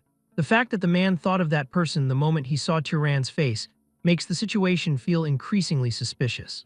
After remaining silent for a moment, Turan finally decides to ask something directly himself. He asks the house head if he may also ask one thing, and Cal calmly nods for him to go ahead. Without hesitation, Turan takes out a portrait and shows it to him before asking if he happens to know a woman named Vige. Cal carefully looks at the portrait for a moment before immediately answering that he does not, nodding that if she were such a beauty, there is no way he would have forgotten her. Hearing that answer, Turan quietly lowers the portrait again and says he understands. Then he tells the group he needs a second. Before anyone can ask what he means, the bird beast suddenly spreads its wings and flies upward. Seeing this unexpected action, Cal immediately frowns slightly and asks what he is doing. Turan answers that since he has paid the price and the deal is done, It is only natural to check if everything is in order. The next moment, he grabs onto the beast's legs firmly. The giant bird creature immediately lifts him high into the air and begins flying forward at incredible speed. Wind rushes past Turan as they soar across the vast grounds of House Durman. Sometime later, the scene shifts again. Turan can now be seen walking into a room for his meal. A servant standing nearby respectfully bows toward him and hopes that the master enjoyed his meal. Just then, Cal's daughter approaches him and asks how the flight was. Turan replies that it was good and felt like it cleared his head. Soon afterward, she begins introducing him to several people gathered nearby. She announces to everyone that this is Turan Brahms and mentions that he came from the Carmine side. The moment she says that, one person among the group reacts with surprise and asks if that wasn't near Arabian. Before the atmosphere can become awkward, she immediately shoots back at him sharply, telling him not to associate their guest with those sparrows. After that, a man steps forward toward Turan and offers a handshake with a friendly smile. He introduces himself as Dolph Marin of a history bloodline. Turan politely shakes the man's hand and says it is nice to meet him. However, the man suddenly tightens his grip far more than necessary. The pressure in his hand clearly is not normal. It is obvious he is intentionally trying to show off his strength, which Turan immediately notices. Smirking slightly, the man says that as expected of a guardian, Turan is sturdy. Before the situation can continue any further, the girl standing nearby suddenly interrupts with an annoyed expression. She says she is not interested in a show of strength and tells them to leave it at that. She then immediately changes the subject and asks where that picky eagle is, mentioning she came here because she wanted to see him. Hearing that, Turan answers that he told the bird to fly around nearby for a bit. He explains that the creature must have felt stifled after practicing his writing all morning and offers to call him over. He sends a message for the creature to come there, and the giant bird beast flies in and lands on Turan's arm. The moment she sees it arrive, the girl's eyes light up with excitement and she says it is true. She starts approaching it repeatedly, calling the creature over toward her and expecting it to approach immediately. However, despite her efforts, the bird completely ignores her and shows absolutely no intention of going near her at all, even refusing to let her touch it. Seeing that reaction, she becomes irritated and shouts at the damn bird brain. She asks what on earth she lacks that it is acting like this, stating she could raise it much better than some fallen noble. Seeing the bird becoming annoyed, Turan quietly tells the creature to hold its temper. Soon afterward, at the dinner table, everyone has gathered together while discussing various matters happening across the region. The atmosphere is lively, though the topics themselves are far from peaceful. One person comments that it has been noisy lately because of the dark elf tribes to the west.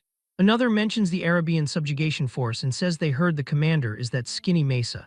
The moment her name comes up, one woman sitting nearby speaks with open hostility and says she hopes Mesa gets assassinated this time. Yet even after saying something so extreme, she still does not stop there. She says it will be quite the thing if that wench dies, calling her nothing but skin and bones who would probably die on her own. She claims Mesa is such a hideous sight to behold and says she feels sorry for whoever ends up being her husband.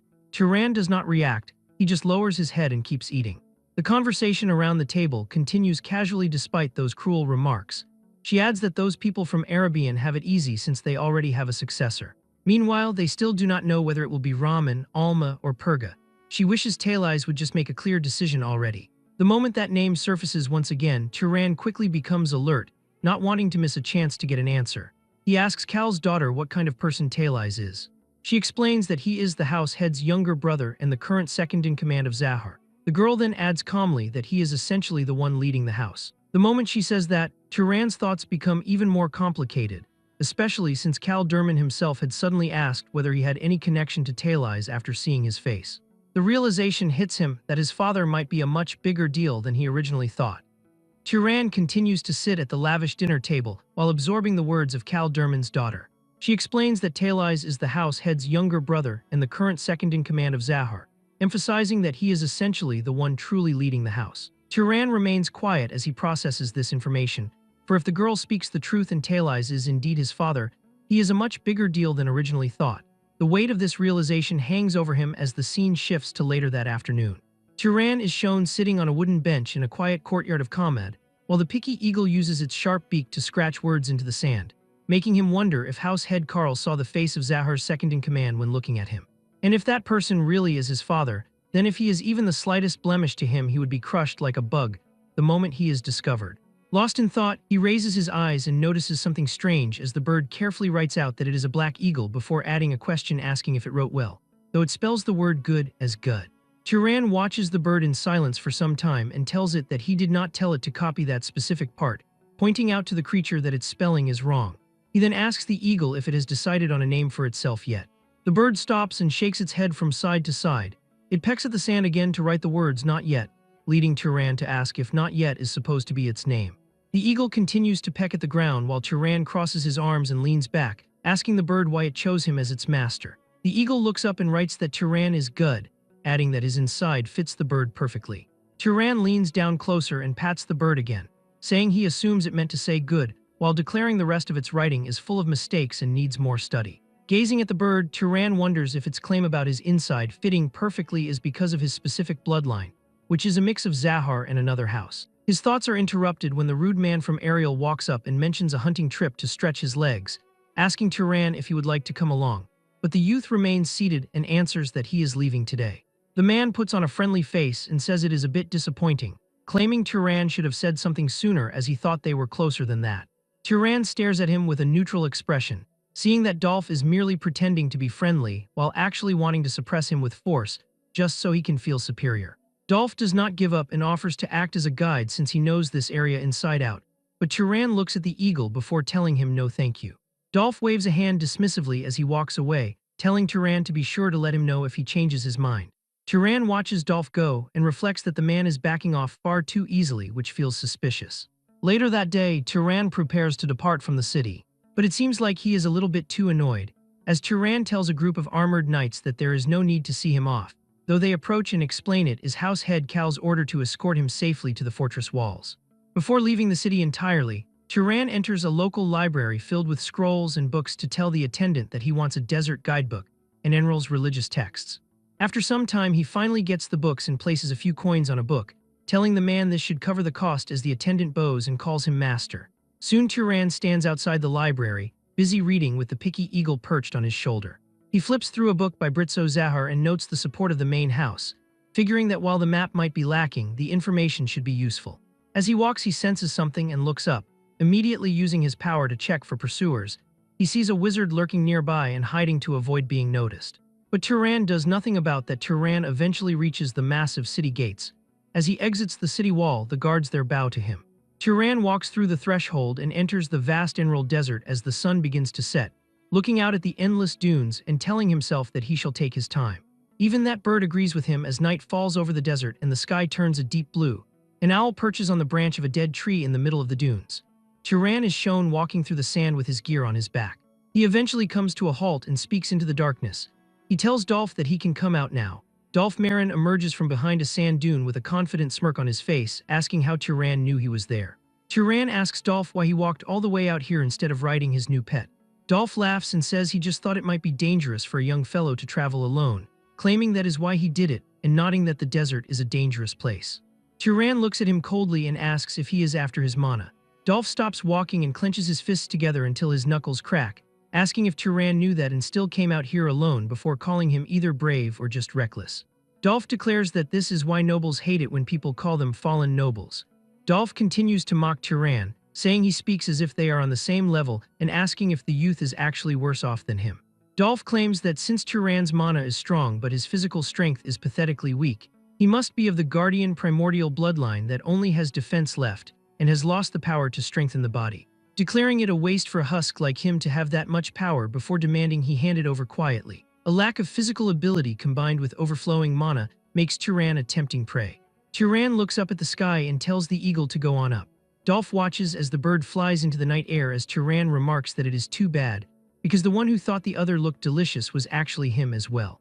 Turan's body begins to vanish as he activates his magic. Dolph grins and mocks the stealth magic, calling it a petty spell for night spies that only hides appearance while the presence remains completely exposed. Dolph laughs loudly and tells Turan not to even think about running, declaring that breaking stealth magic is child's play. However, his expression suddenly changes as he looks around the empty desert. Turan's presence has vanished entirely, with no footprints, no smell, and no sound to be found. Dolph's eye widens as he wonders if Turan could actually be a Zahar. Suddenly, a massive burst of blue energy explodes against Dolph's chest, throwing him backward as he screams in pain. He coughs and asks what that was. He looks at a rock on the ground and wonders if he really was attacked by a stone. But before he can do anything, another rock strikes him directly, and he groans as blood spatters the ground. Dolph huffs and puffs as he struggles to stay on his feet. He raises his hand and shouts for the flame to manifest, sending a massive wave of fire across the area to light up the night, thinking he can break the stealth if he illuminates the surroundings and demanding that Turan come out. Suddenly, 6 glowing orange rings of fire appear in the air before Dolph. As these 6 glowing orange rings get charged up and launch attacks, Dolph screams while trying to avoid getting hit by the barrage. But no matter how hard he tries to run and avoid the attack, the beams blast into Dolph's back and shoulders, causing him to scream as explosions of light cover his body. Dolph becomes angry and uses his magic to slam his foot into the ground, shattering the area nearby him. Even after using that trick to destroy the surrounding area to locate Turan, Dolph finds nothing and can only punch the air, screaming again for Turan to come out. Panic takes over as it becomes clear he cannot win. He starts sweating and quickly starts to run as fast as possible, realizing that the youth was not from the Guardian bloodline after all, and that fighting a Zahar wizard in the desert at night is literally suicide. He sprints across the sand, thinking that unless Turan has a body-strengthening bloodline like his own, he can never catch up. Suddenly, he hears the sound of wings fluttering above him.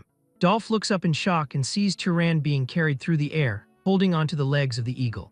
Turan looks down and notes that Dolph is sturdy, though not as much as those of the Guardian bloodline, reflecting that an ordinary noble would have died long ago before asking if he has a magic tool that helps with defense. Dolph falls to his knees and begins to tremble, begging Turan to have mercy. Turan stares at him with a cold and merciless gaze, telling Dolph that he already knows that he cannot do that. Turan extends his hand downward, and a colossal pillar of fire erupts from his palm, completely consuming Dolph.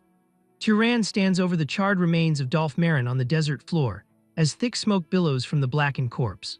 The man was clearly sturdier than expected, raising the possibility that this resilience is a natural trait of the history bloodline, while the eagle flies down from the night sky to perch on his shoulder. If Dolph had been a properly trained guardian of the Zahar family, breaking through his defenses with the current rock-slinging technique would have been much harder, making it obvious that a stronger means of attack is needed, specifically some form of piercing magic capable of breaking through heavy defenses. Turan looks down at the remains to consume the leftover mana, raising his hand, as glowing green energy begins to flow from the corpse toward him. But instead of taking all the mana for himself, he shares some with the eagle so it can grow stronger and help him in the future. However, alongside these 2 streams of mana, one more begins to form, flowing directly into the magical bracelet. Turan looks at this in surprise, taking the magical bracelet in hand to closely examine it. The Freyan relic is actually an item designed for storing mana, clear from the way the green energy swirls inside its glass casing. He holds the glowing compass and questions if he seriously has to drink the liquid mana directly from it, but quickly dismisses the idea, concluding that since it is an item from the Freyans, it requires more verification before attempting to use it. The scene transitions to daytime in the vast desert as Turan flies across the endless sand dunes by holding onto the eagle's legs. While still flying, a structure comes into view as a colossal golden pyramid gleams in the distance, serving as the monumental structure known as the legendary Tomb of the Gods. Later, Turan sits inside a dimly lit local tavern, enjoying a meal across from a dark-skinned woman with her hair tied up, who smiles and comments that it is reckless for him to run away from home and travel all alone before asking if he hasn't run into any bandits or monsters yet. Turan calmly takes a bite of his food and replies that he has been lucky, smoothly shifting the topic to ask how one gets into the Tomb of the Gods, explaining that according to a book, a person only needs money to enter. She chuckles and guesses he is a child from a well-off family since he reads books, but warns him that he cannot go inside right now, prompting Turan to pause and ask why not. She lowers her voice and reveals that some powerful figures showed up about a week ago, locking down the site ever since, and adding that even the large merchant caravans had to turn back without catching a glimpse of the tomb. Turan asks who these powerful figures are, watching as she points a finger upward and clarifies that it is the Zahar family. Absorbing this information, Turan lets out a soft sound of realization. The scene shifts to the dark, massive stone hall inside the Tomb of the Gods. A curly-haired man frantically looks around the shadowy hall and yells for Purga, demanding to know where he is. Purga, a heavily muscled warrior with half-shaved hair and a massive circular blade, steps out of the shadows, snapping at the man to stop yelling because the things lurking in the dark will hear him. The curly-haired man blames Purga, stating that this is all his fault and wishing he had never suggested they come inside. Purga glares back and tells the man not to blame him, reminding him that he was the one who tagged along asking for a high position once he becomes the next house head, firmly ordering the man to shut up. Purga clenches his fists, cursing his situation repeatedly. Back then, his grandfather mentioned an underground beneath the gods, where anyone who solved its secret might become the next house head. But Purga never knew that this underground place would be a maze with no exit.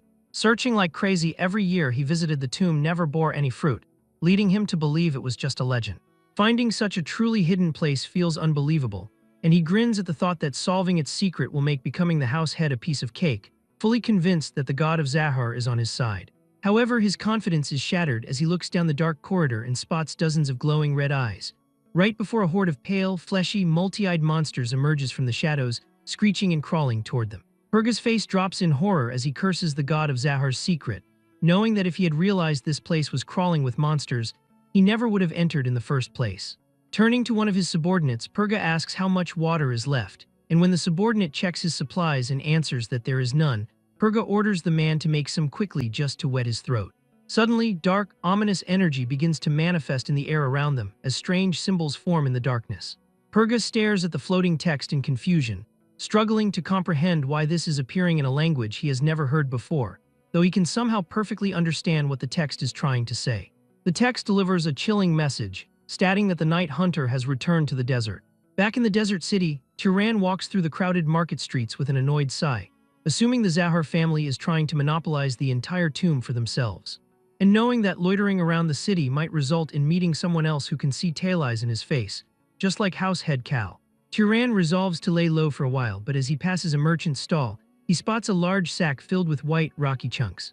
Stopping to ask what the substance is, the merchant explains that it is saltpeter, a material only found on the southern sea islands, adding that people claim a person's lifespan will extend if they grind it into powder and eat it. Hearing the word saltpeter, Turan immediately remembers seeing it in Orville the Pyromaniac's book. Pulling out the arsonist's journal and flipping through the pages, he finds the correct formula, reading that the arsonist gave up on making it last time because he lacked the proper ingredients, which makes it worth trying to create considering the immense power of the spirit of fire that Orville used. Turan looks up and asks the merchant if he happens to have something called sulfur as well, but the merchant just shakes his head, stating that is a first for him. Exploring other shops reveals that sulfur is only found in volcanic regions and is mostly used for disinfection. One shopkeeper adds that since not many people look for it, the material is incredibly hard to find in the desert. If he had known this, he would have searched for it back in Kamad, though traveling all the way to the east is likely unnecessary as long as he can simply find a volcano.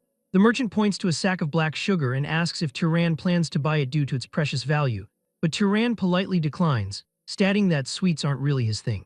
Turan eventually ventures out into the desert to practice his magic, using his sling to launch a concentrated bullet of compressed sand, which effortlessly shatters a massive stone upon impact. Turan nods in approval, seeing that sand bullets are a perfectly good alternative to rocks. Holding out his hand to make several sharp sand projectiles with his magic, he demonstrates the ability to change their shape mid-flight, increasing their piercing power or scattering them to cover a wider area, an effective method that preserves his processed stones despite consuming a bit more mana. Checking his pouch reveals he only has 5 or 6 processed stones left, meaning he must use them sparingly. Manipulating the sand on the surface with his mana provides a useful technique for binding an opponent's ankles or obscuring their vision, prompting him to practice moving through the sand as if he were swimming. Turan turns his gaze back toward the towering golden pyramid, curious about what the nobles are doing inside the tomb after locking it down for days. Contemplating whether he should just leave and go to another city, he pauses and decides against it, concluding that he can simply sneak in and take a look. Reasoning that he can easily run away if caught, he uses his magic to hide himself, but suddenly, the muffled sounds of a struggling person catch his attention. Turan hides behind a large rock and peeks out to see 2 men in desert robes dragging a bound captive across the sand, with one of the men cursing and asking why the captive is so noisy. He instructs his partner to keep the man quiet, but strictly orders him not to kill the prisoner. Turan watches as they drag the man into the entrance of the tomb, questioning what kind of operation requires kidnapping people. Turan quietly follows the men down the dark, stone staircases of the tomb, eventually reaching a large chamber. In the center of the room, a colossal, swirling black portal spins like a whirlpool on the floor. Armed guards stand around the captive as he asks what this place is, only for the guards to yell at him that questions are not permitted. Turan stares in shock, completely baffled by the portal. Observing the scene reveals that although these men are kidnappers, they are the ones who look visibly scared. The guard points at the dark portal and orders the captive to take the cargo and go inside, forcing the man to carry 2 large barrels and wade blindly into the darkness. Turan looks at the captive's eyes, recognizing that the workers' minds are being manipulated by animal control magic. As soon as the man steps into that mysterious portal, he begins to descend. One man asks the bearded leader if he thinks Sir Purga is safe, to which the leader answers that they have to hope so, explaining why they are continuously sending in food and water. and violently scolding a guard for suggesting they contact the main house for help by demanding to know what would happen if Sir Purga's rivals heard he was trapped. Overhearing the conversation allows Turan to piece the information together, confirming that Purga is the candidate to be the next house head of Zahar. This big shot is clearly trapped inside the portal, perfectly explaining why the Zahar family occupied the tomb for days. Turan smiles as a plan forms in his mind. The risky move presents a perfect opportunity, as saving Purga and making the man indebted to him will allow a natural infiltration into the Zahar family. Turan's eyes change as if under some sort of influence, feeling that the reason doesn't matter, and he just has to go in because what he wants is in there. Without further hesitation, Turan leaps into the swirling black abyss. For a moment, nothing but darkness surrounds him, until he grabs his head as his mind clears, cursing upon realizing he was briefly bewitched by something outside the portal and chastising himself for the stupid plan. Questioning what guarantee there is that a man like Purga would even repay his debts.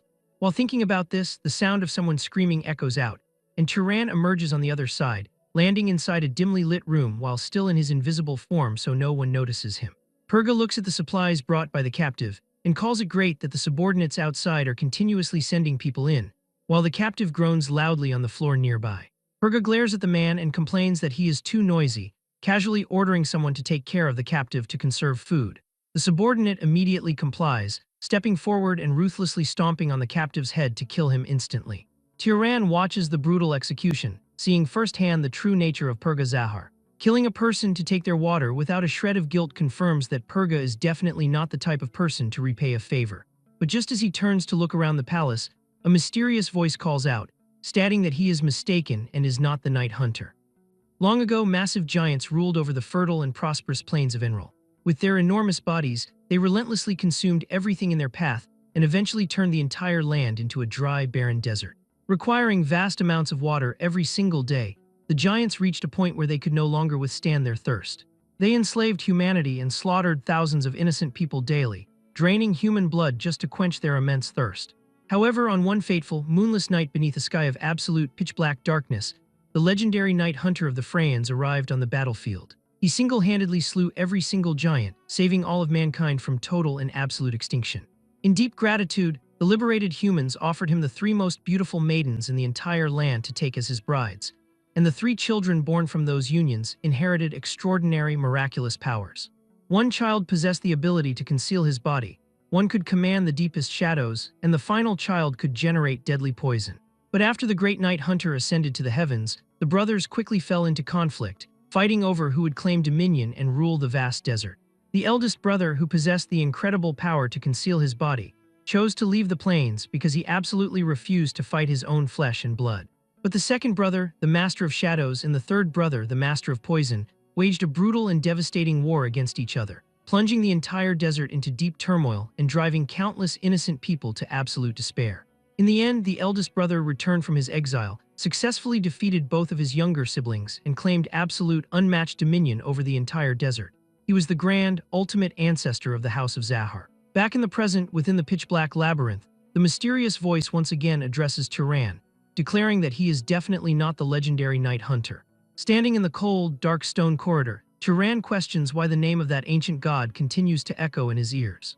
Glancing back toward Purga's group, Turan realizes there lies a strong possibility that this situation is connected to the Zahar nobles who entered the tomb before him, though technically, he is also a distant descendant of that very same lineage. But just as these deep thoughts consume him regarding why the voice keeps repeating that he is not the Night Hunter, a sudden movement stirs directly behind him in that large, pitch-dark hall. Instantly snapping to absolute alertness the moment this presence registers, Turan shifts his gaze directly toward that suspicious direction. With an unknown presence rapidly approaching, Turan decides that maintaining his magic to continuously conceal his body is an incredibly wise decision, especially since deadly danger can be lurking absolutely anywhere in this mysterious and unpredictable underground place. Drawing upon his power to inspect the surrounding corridor, Turan spots glowing blue flames indicating a high concentration of mana. This raw mana radiating through the darkness belongs not to any human, but to a monster. Having confirmed the exact location of the beasts and counted how many there are, he cautiously creeps closer to get a direct look at the threat.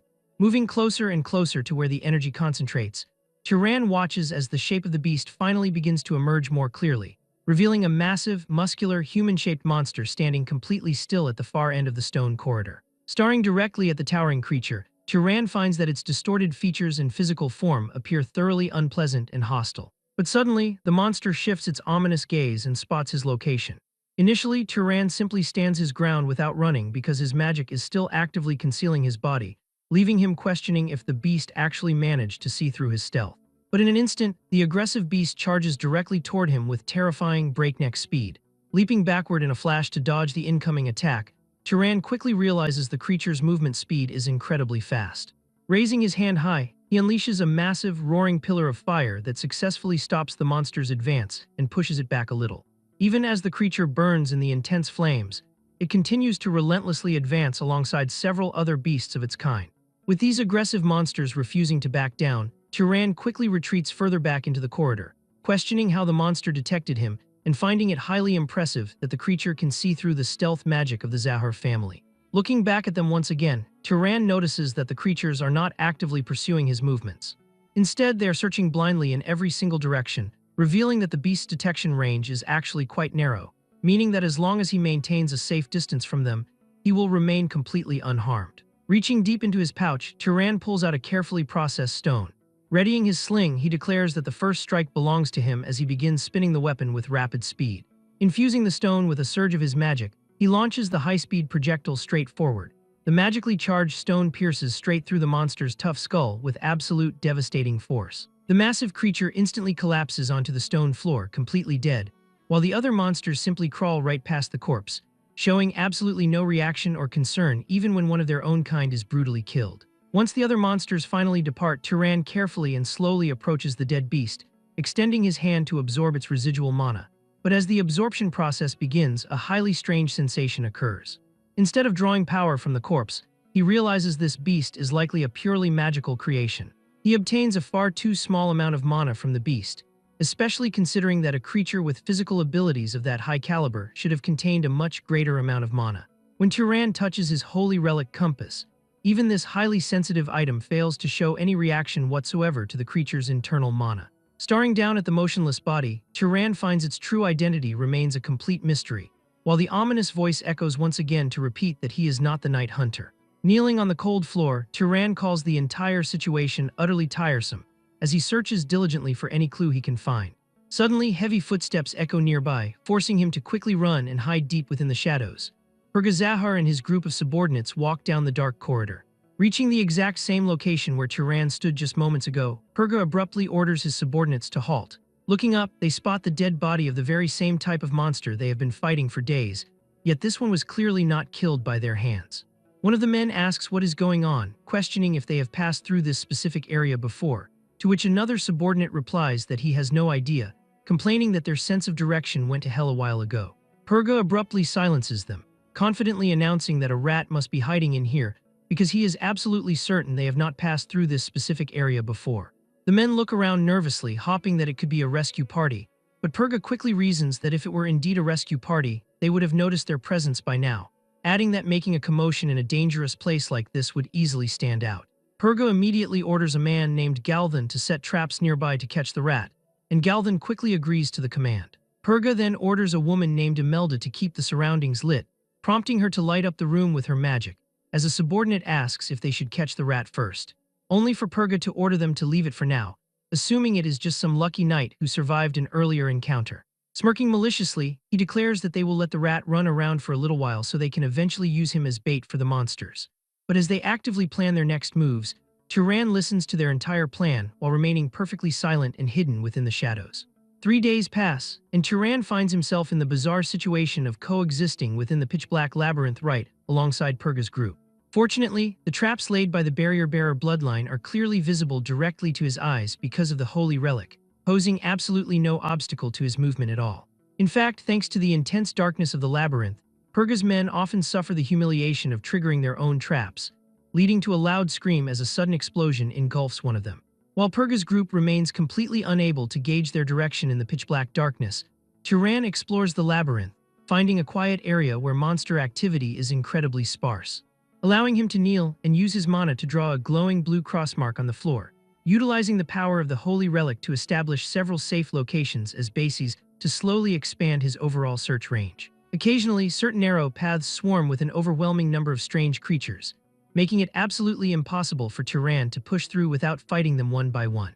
During these difficult moments, Turan borrows the strength of Purga's group by secretly luring the hostile hordes toward the Zahar nobles, forcing Purga's men to struggle desperately to fight off the massive wave of beasts, while one man loudly curses that the monsters are attacking again, asking why it feels like they strike more often, as another yells that their bright lights are responsible and orders the team to block them for now.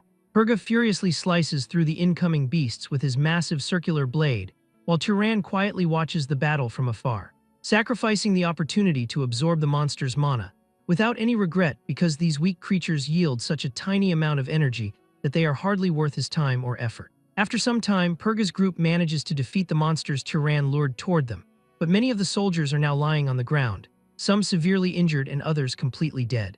While tending to a dying comrade, a subordinate mentions that they are starting to build up quite a heavy stockpile of bodies because the people on the outside keep sending captives down their way, assuming that their allies above are doing this under the belief that the knights are still alive.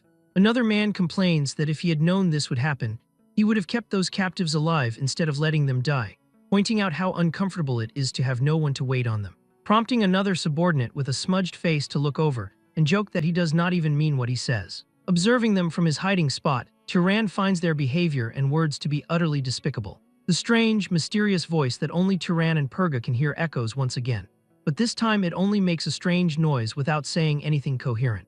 Prompting Purga to notice this sound, alert his group of another approaching wave of monsters, and order his men to dim the lights immediately. Smirking from his hiding spot, Turan finds this situation absolutely perfect, allowing those men to make noise and continue acting as bait while he goes to check out the deeper parts of the labyrinth. Turan rapidly sprints down a long, dark hall until he eventually reaches a complete dead end. Stopping in his tracks, he stares up at a colossal, intricately carved metallic door. This door in an underground place like this is incredibly massive, with a grand, imposing structure that looks as though it were built specifically for giant beings, raising the exciting question of whether this could finally be his exit. Suddenly, the center of the massive metallic door shifts and mechanically opens, revealing a giant glowing blue eyeball that stares directly down at him, as the same strange voice manifests again, seemingly coming from this bizarre door with the eye. It observes Turan intently, declaring that he is not the Night Hunter, nor is he the pursuer, and the conditions are not met. But just as the giant blue eye takes yet another look at Turan, it notices the glowing holy relic compass hanging on his hip. The voice quickly identifies the relic as a wave rider and a mimic, also mentioning that the required conditions are now met. Turan and the mysterious mechanical eye look at each other as the voice asks him if he will enter. Staring intently at the glowing blue eyeball embedded in its center, Turan stands silently before the colossal, intricately carved metallic door as they continue to lock eyes for a long time, until the ancient structure suddenly asks if he wishes to enter. Mentally reflecting on those mysterious words, Wave Rider and Mimic, Turan wonders if they could be the names of legendary bloodlines that have not yet manifested within him. Considering that if two such bloodlines are somehow combined, it will mean he possesses the blood of a great, prestigious noble house. Staring directly down at him with its massive gaze, the giant door asks once again if he will enter. But just as he prepares to speak, Turan notices that the gaze of the giant eye is not actually fixed on him at all. Instead, he sees that the door is looking directly at the holy relic compass strapped to his hip, which means the door is recognizing the relic's original owner rather than his own bloodline, leading him to conclude that the ancient entity is using those special abilities in conjunction with his bloodline to make its final judgment. Speaking out loud, Turan asks the door what a Wave Rider and a Mimic actually are, commanding the door to tell him more about them, which prompts the massive structure to answer by stating that his information request has been accepted without any issues. The spirit door explains that the Wave Rider's first type grants underwater respiration, physical enhancement, and fluid manipulation, while the Mimic's first type grants flow detection, absorption, and mimesis. Looking at his own hand, Turan reflects that he does not feel like he has gained the ability to breathe underwater or manipulate fluids, leaving him to wonder if the door only uses these traits for identification, rather than granting the actual abilities themselves. When Turan asks the giant door what it is, the massive mechanical structure replies that it is the spirit of the door. Thinking to himself that this strange entity is like a librarian, just far more rigid and completely inhuman, Turan asks the spirit what this labyrinth is, demanding to know for what purpose it was made and how one can escape from it.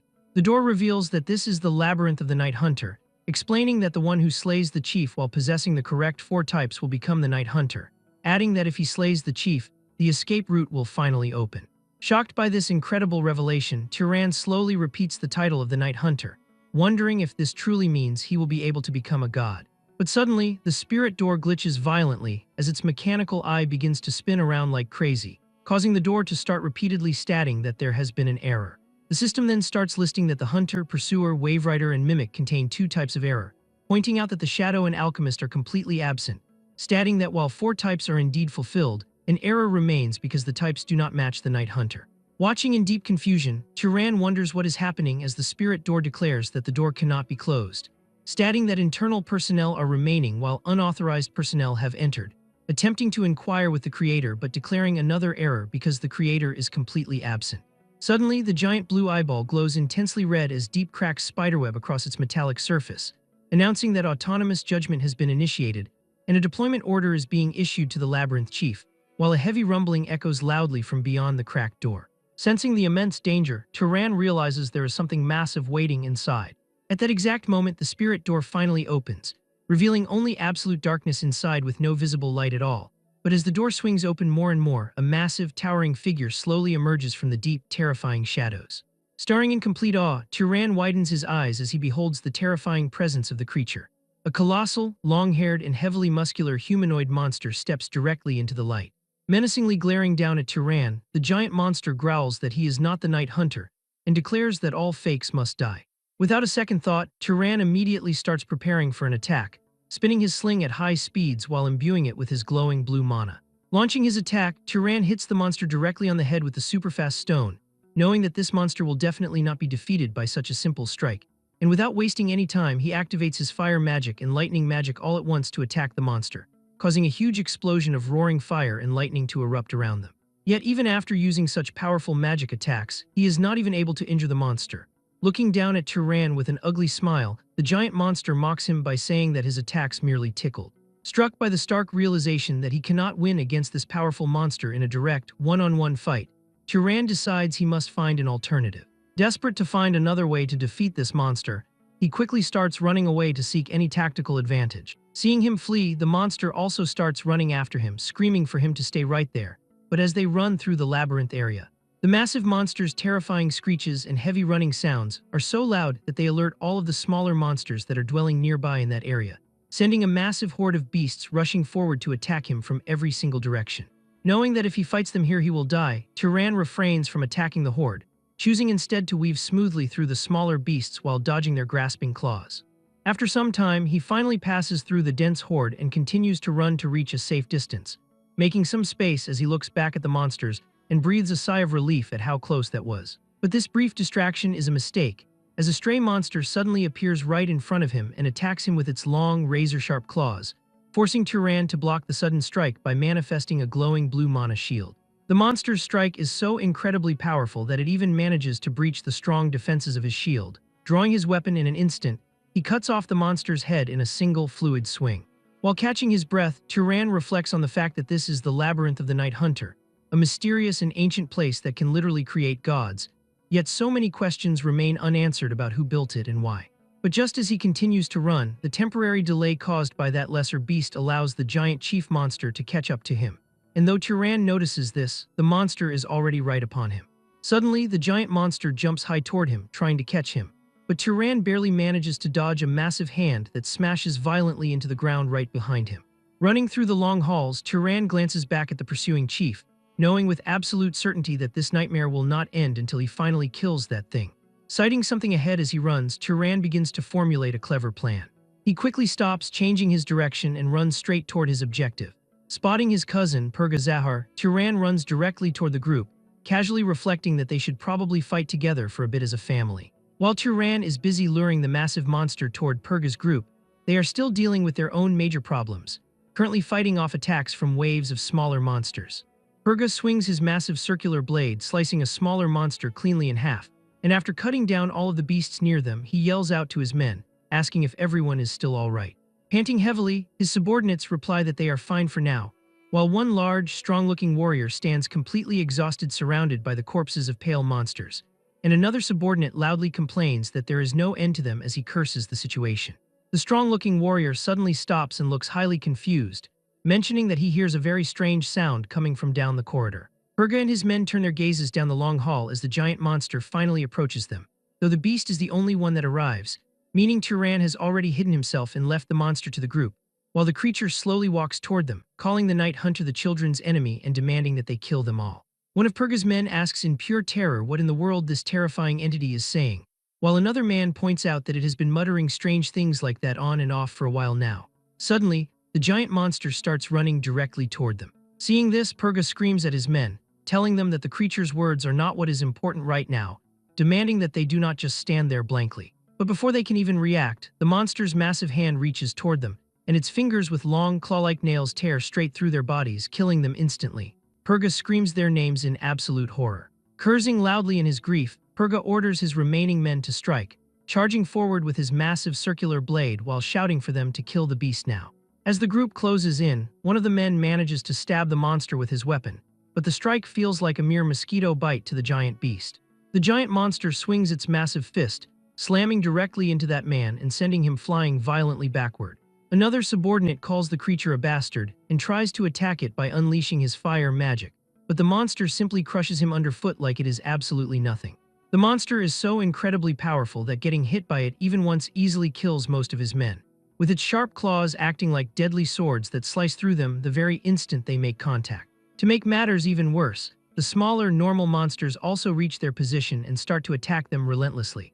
Purga watches the bloody massacre in absolute horror, cursing as he realizes that even the small monsters are appearing in waves to overwhelm them, knowing that at this rate, their entire group will be completely wiped out.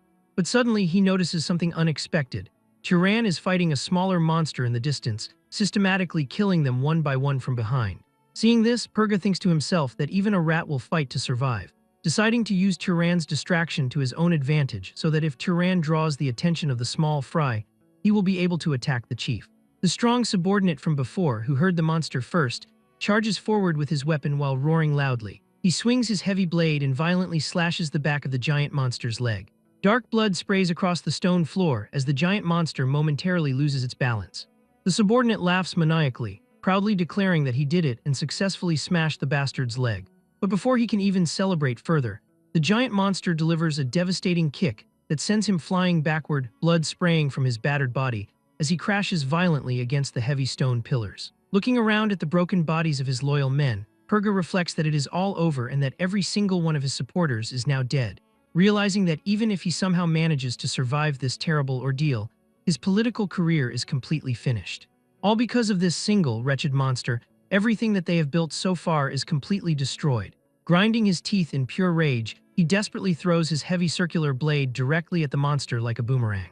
But it is of no use, and though the monster tries to grab him, he swiftly dodges the massive hand. While suspended in the air, he grips his blades tightly and starts to attack relentlessly while running directly along the monster's arm. This time, Purga manages to injure the monster multiple times, but these attacks are still not powerful enough to bring down such a beast. Purga leaps high into the air, gathering all of his remaining mana into his blade for his final attack, throwing his blade toward the chief monster with all his force while roaring for the beast to die. The blade hits the monster with a massive impact, illuminating the entire area with a brilliant blue light. The monster tries to block that attack, but it is so powerful that it manages to cut off one of its arms and heavily injure it, leaving Purga to pant heavily while declaring that he did it, and that his final attack was a solid hit that even a monster like this cannot defend against. But suddenly, the monster opens its eyes and glares directly at him. Purga is completely shocked, unable to believe that the creature is still perfectly fine even after enduring such a devastating attack. The monster does not even give him a chance to run, quickly piercing Purga's body with its long, razor-sharp nails. Staring blankly, Purga wonders what in the world is happening and questions the meaning of his defeat, reflecting on his failure and wondering where his path went wrong. But the monster does not have any interest in him, screaming out as it demands to know where the fake night hunter is, telling him to reveal himself. Hearing this, Purga is deeply confused as he observes the monster's actions and reflects on why it is speaking those words while looking in the wrong direction, noting that it has already killed almost everyone and wondering why it is still not satisfied. But as Purga looks in the exact direction the monster is staring, he notices Turan, and he finally understands what is happening, realizing that the rat he was using as bait has actually turned the tables on him. While still concealing his body, Turan suddenly lunges forward for a surprise attack, but the monster still manages to notice him, screaming out as it declares that it has found him and labeling him the fake night hunter, just as Turan delivers his attack.